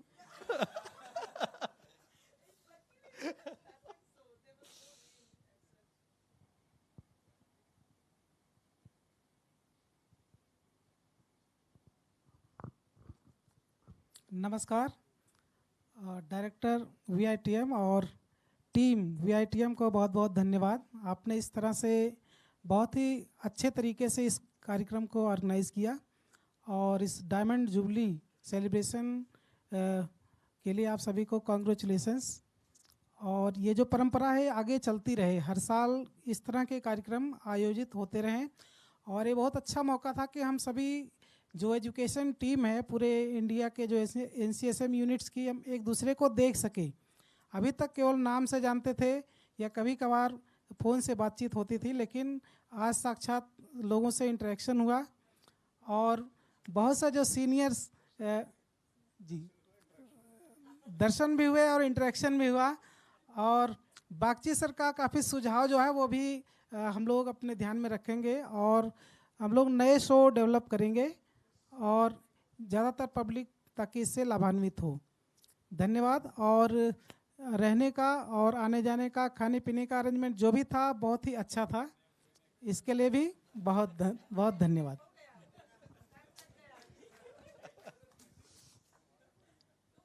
Yogesh कुछ बोलेंगे? Thank you so much, sir, for giving this opportunity to us. Sir दूसरा भी है, जैसा कि हम सब के डेमोन्स्ट्रेशन देखे हैं, लेकिन अब तक सिंसियर फीडबैक आई थिंक किसी ने दिया नहीं है, तो वो चीज़ कहीं मिसिंग है। और जब ज्योति मैम इन सब स्क्रिप्ट को या फिर हमारे जो बुकलेट्स है जब बनेंगे, तो I request one and all कि आप अपने फीडबैक्स की कैसे हम उन चीज़ों को इम्प्रोवाइज़ कर सकते हैं या फिर कौन सी चीज़ हमसे जो मिस हुई है और वो यहाँ पे हो सकती है। इफ़ ऐसा हो तो और अच्छा हम परफॉर्म कर पाएंगे और सुधार हम ला पाएंगे। Okay.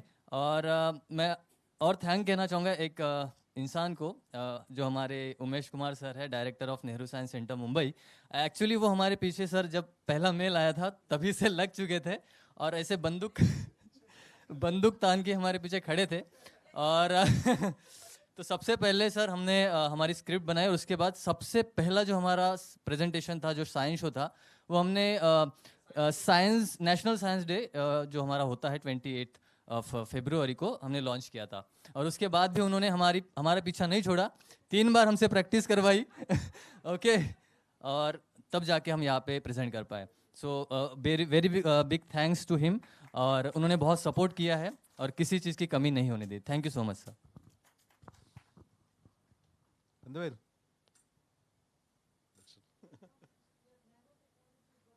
Yeah, nanotechnology.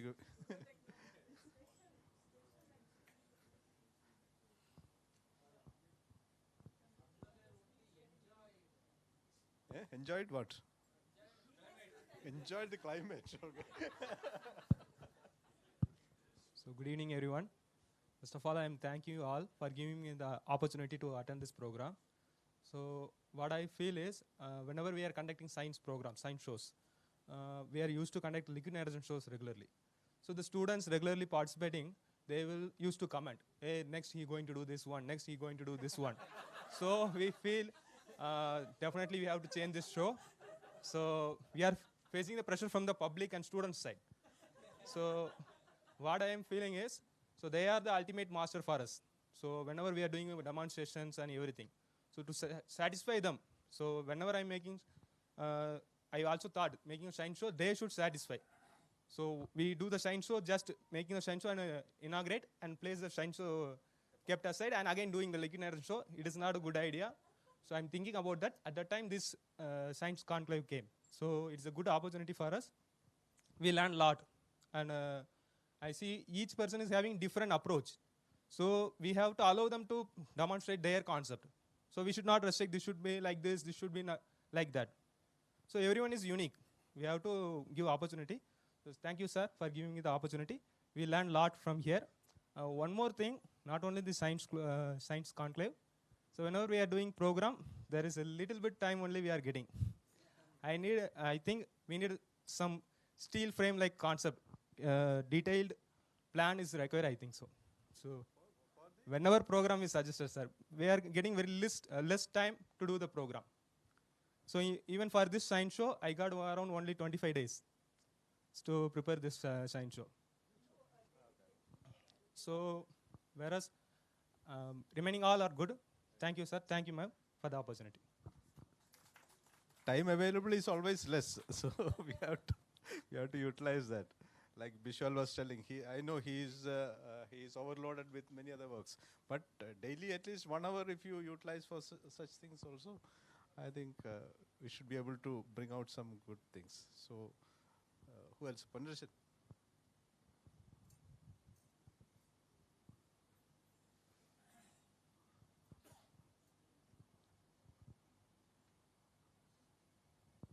Good evening to all. Very thankful to VITM team.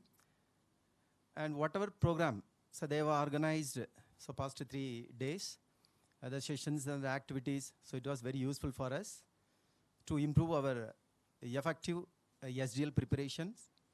And it is helpful for us to correct whatever mistakes we have committed.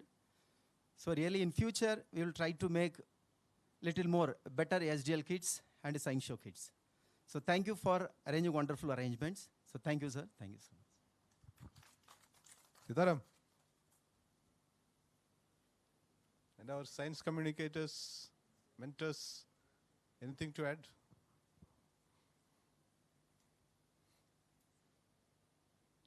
Adiga? Nothing. So thanks for your feedback. So what resolution will we take at the end of this?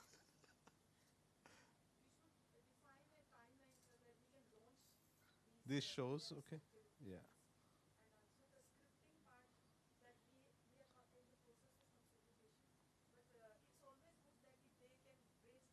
Yeah, maybe we can refine the scripts and send us again. And maybe let us hope.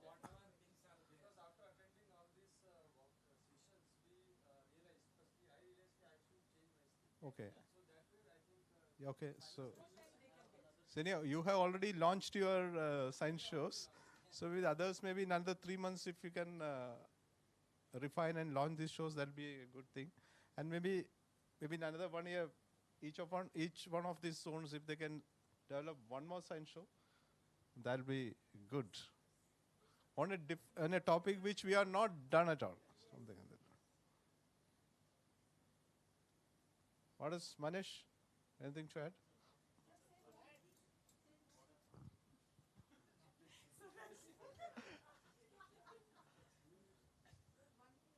Abhinadi has gone out.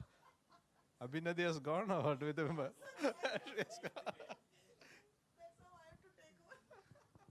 Give me a footpath to live on, I'm fine with it. Give me give me anything, or even without food I can work, no problem at all. So I'm not going into the arrangements are good and this, that and all that. I think that's a nonsense. Give me the scope to come. That probably is the biggest gift that I can have. In fact, I pushed into this program, almost forced myself in, imposed, intruded, whatever you say. I did that, but from my side, I'm a very, very old man and a fading man as well. So I'll suggest only one thing. Whatever you do in life, whatever, just mix 2 spoons of your soul into it. थोड़ा सा आत्मा घोल देना उसमें, महक आता है उसका. और मामूली बातें नहीं करना चाहिए. People are tired, sick and tired of Arnab Goswami and all that all the day. They have heard enough of nonsense. So please don't add to this long list of nonsense anymore. If you are not liking anything that you create, you must have a very big waste paper basket. Throw it out. Try again. Now, some people were asking me that how long did you take to prepare it? Frankly speaking, almost 20 days. And Krishnendu was asking, how long did you practice? And I was not lying. I tried to practice 50 times before I go on to this stage. This time I could not do that. But even then, it is not less than 20. I tried to place each word and then finalize it, whether I should use this word or that, whether this construction should be placed this way or not. When you speak, the people must listen to you. I used to demonstrate Taramandal since my childhood days when I was 21.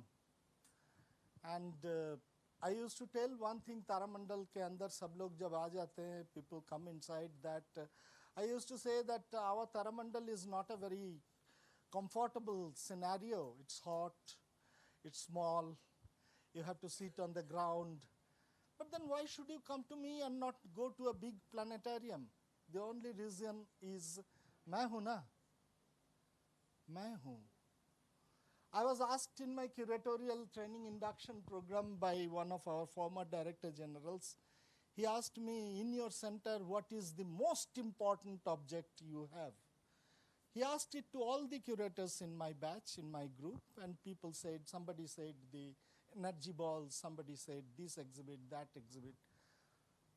I was in the last bench. I'm an eternal backbencher everywhere, just like right from the primary school up to the university, and I said, it's me. When people interact with me, I am the museum. I am creating the image of it. So if I fail, my museum fails. If I succeed, my museum succeeds. So my only thing is that have a DNA of this council in you and stand up. If somebody says it's of no use, show them why it is. Don't leave anyone. Whosoever, how big and how important, whatever the level of the celebrity, never care. You may be hard for that. Oh, Amitabh Bachchan का formula है ना, बोला देख कितना idiot जैसा लगता है, कितना घूसा लगा तेरे को. But then the next dialogue is very important. लेकिन मैंने भी 2 मारा, solid मारा ना. तो solid पलट के मरना चाहिए 2. और जिसको लगेगा यहाँ कैरी करके लेके जाना चाहिए कि हाँ आज लगा कुछ यहाँ पे, ना? So that is the only thing. Science talking can be very, very interesting, and I request all of you to expose yourself to the international level of science presentations. Can you name a few international presenters who present science at the highest level and does it fantastically? Any names you remember? Go and see the World Science Show by Brian Greene, each and every lecture there. Go and see how Ron Hipsman presents these stories. Without this exposure, people learn by mimicking. We learn from our mother how to write the letters. We mimic our father's diction. We mimic our teacher's ideas. We mimic our friends' affections. Mimicking is not bad.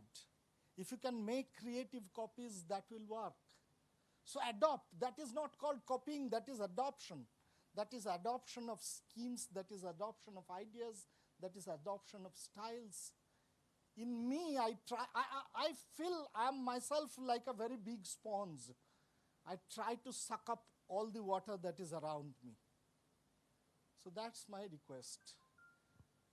Listen to music. See the theaters. Watch out the movies. Find out how each dialogue is placed. One of my favorite characters here, some of my friends know, is Himmat Singh.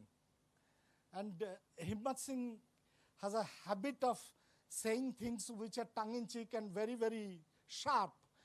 And his third series is coming.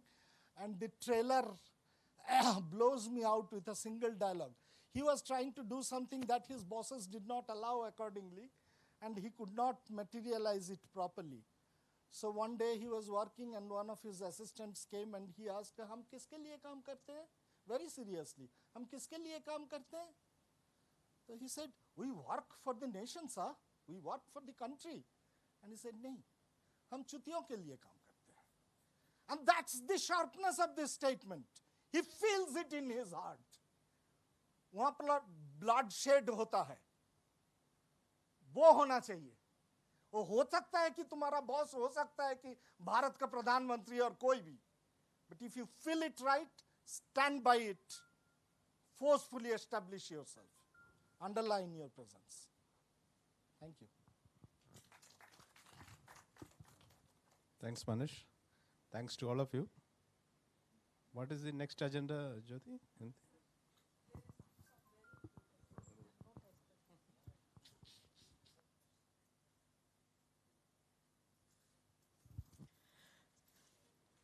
Good evening, everyone. So now I hope a lot has been said and a lot needs to be learned. We are here. It was, before I do the, go for the main aspect for which I took this mic, I would like to just add one point here.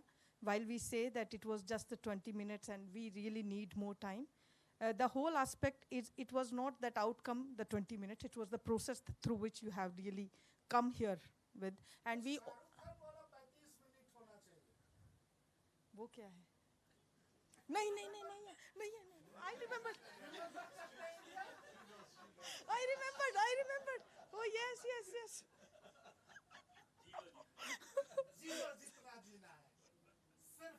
35 minutes में.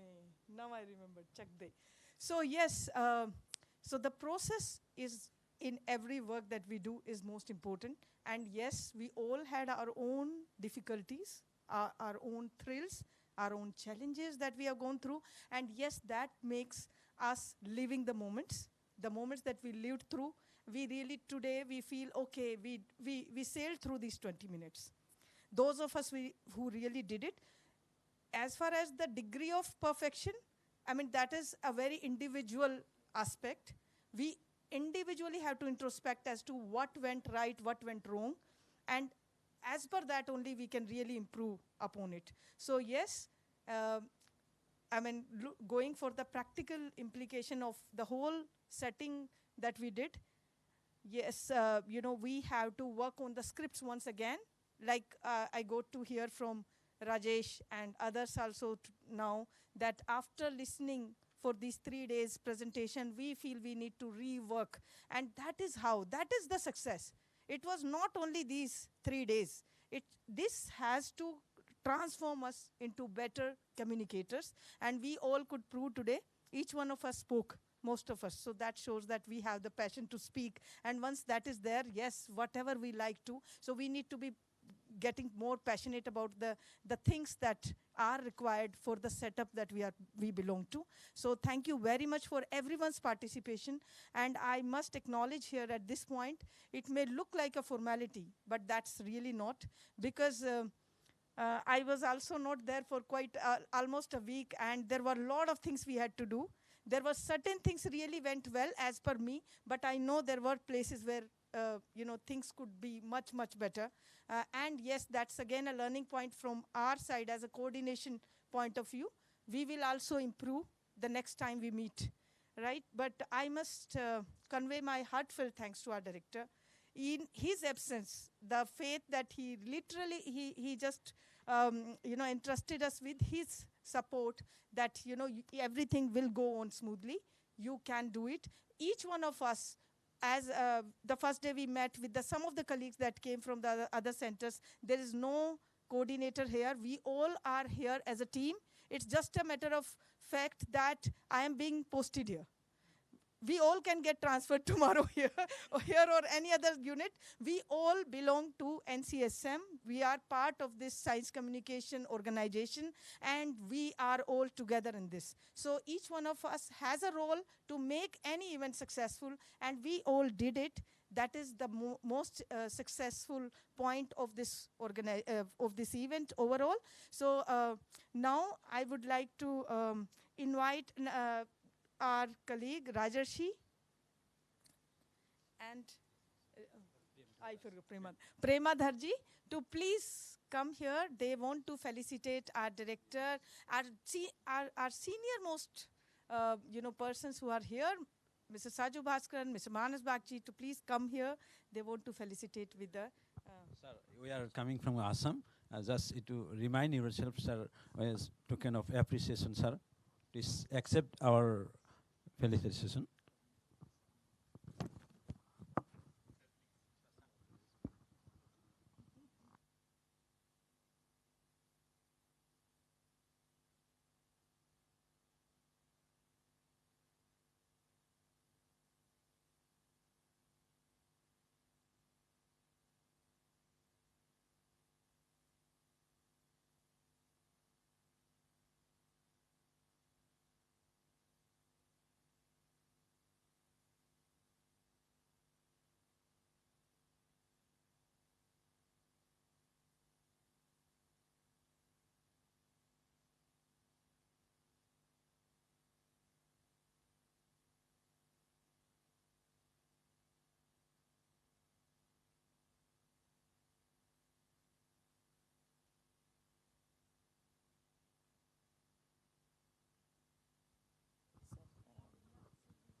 So the last announcement for this event. The show is not over yet. Tomorrow is a very, very special visit that we are going to make. We all, as science communicators, have presented the best we could based on the subject we chose. But tomorrow we are going to JNCSR, where there are scientists going to show how do they communicate chemistry majorly, but they have different domains that they are going to, they have curated the whole event for us for 3 hours, right? So I request all of you to please stay excited for tomorrow's visit. There's a lot to learn, okay? And in the process, this is an open offer to all of you. Just beside the JNCSR is a very beautiful lake. If you all are ready to wake up little early and get ready at for 7:30 pickup, we must be reaching there by 8:15 or so, and you will have at least 1.5 hour that you can take a stroll of the lake. And if not, yes, we can start by 8:30 as usual, and we can make direct move to the JNCSR. That call you can take among yourself. Let me know within next half an hour or so, and then we will decide accordingly our timings. So with this, we end today's session. No, so no vehicle for the pickup of those who are being put in the accommodation place, that will go directly as usual. So the timing, as I just mentioned, that we'll decide in some time. For others who are going from, we have already, the education staff are going. For them, Innova is booked. So vehicle will reach here, and we'll let you know the timing for the pickup. And that's way we all will move towards that. And tomorrow our Idea Lab students are also joining in. Almost 14 to 15 students are also. So this becomes a scientific field tour for the Idea Lab students also. So with this, we disperse. Thank you everyone for your cooperation. You all decide among yourself if all want. 8:30 means program. 7:30 means you can go to the. So there will be an additional activity.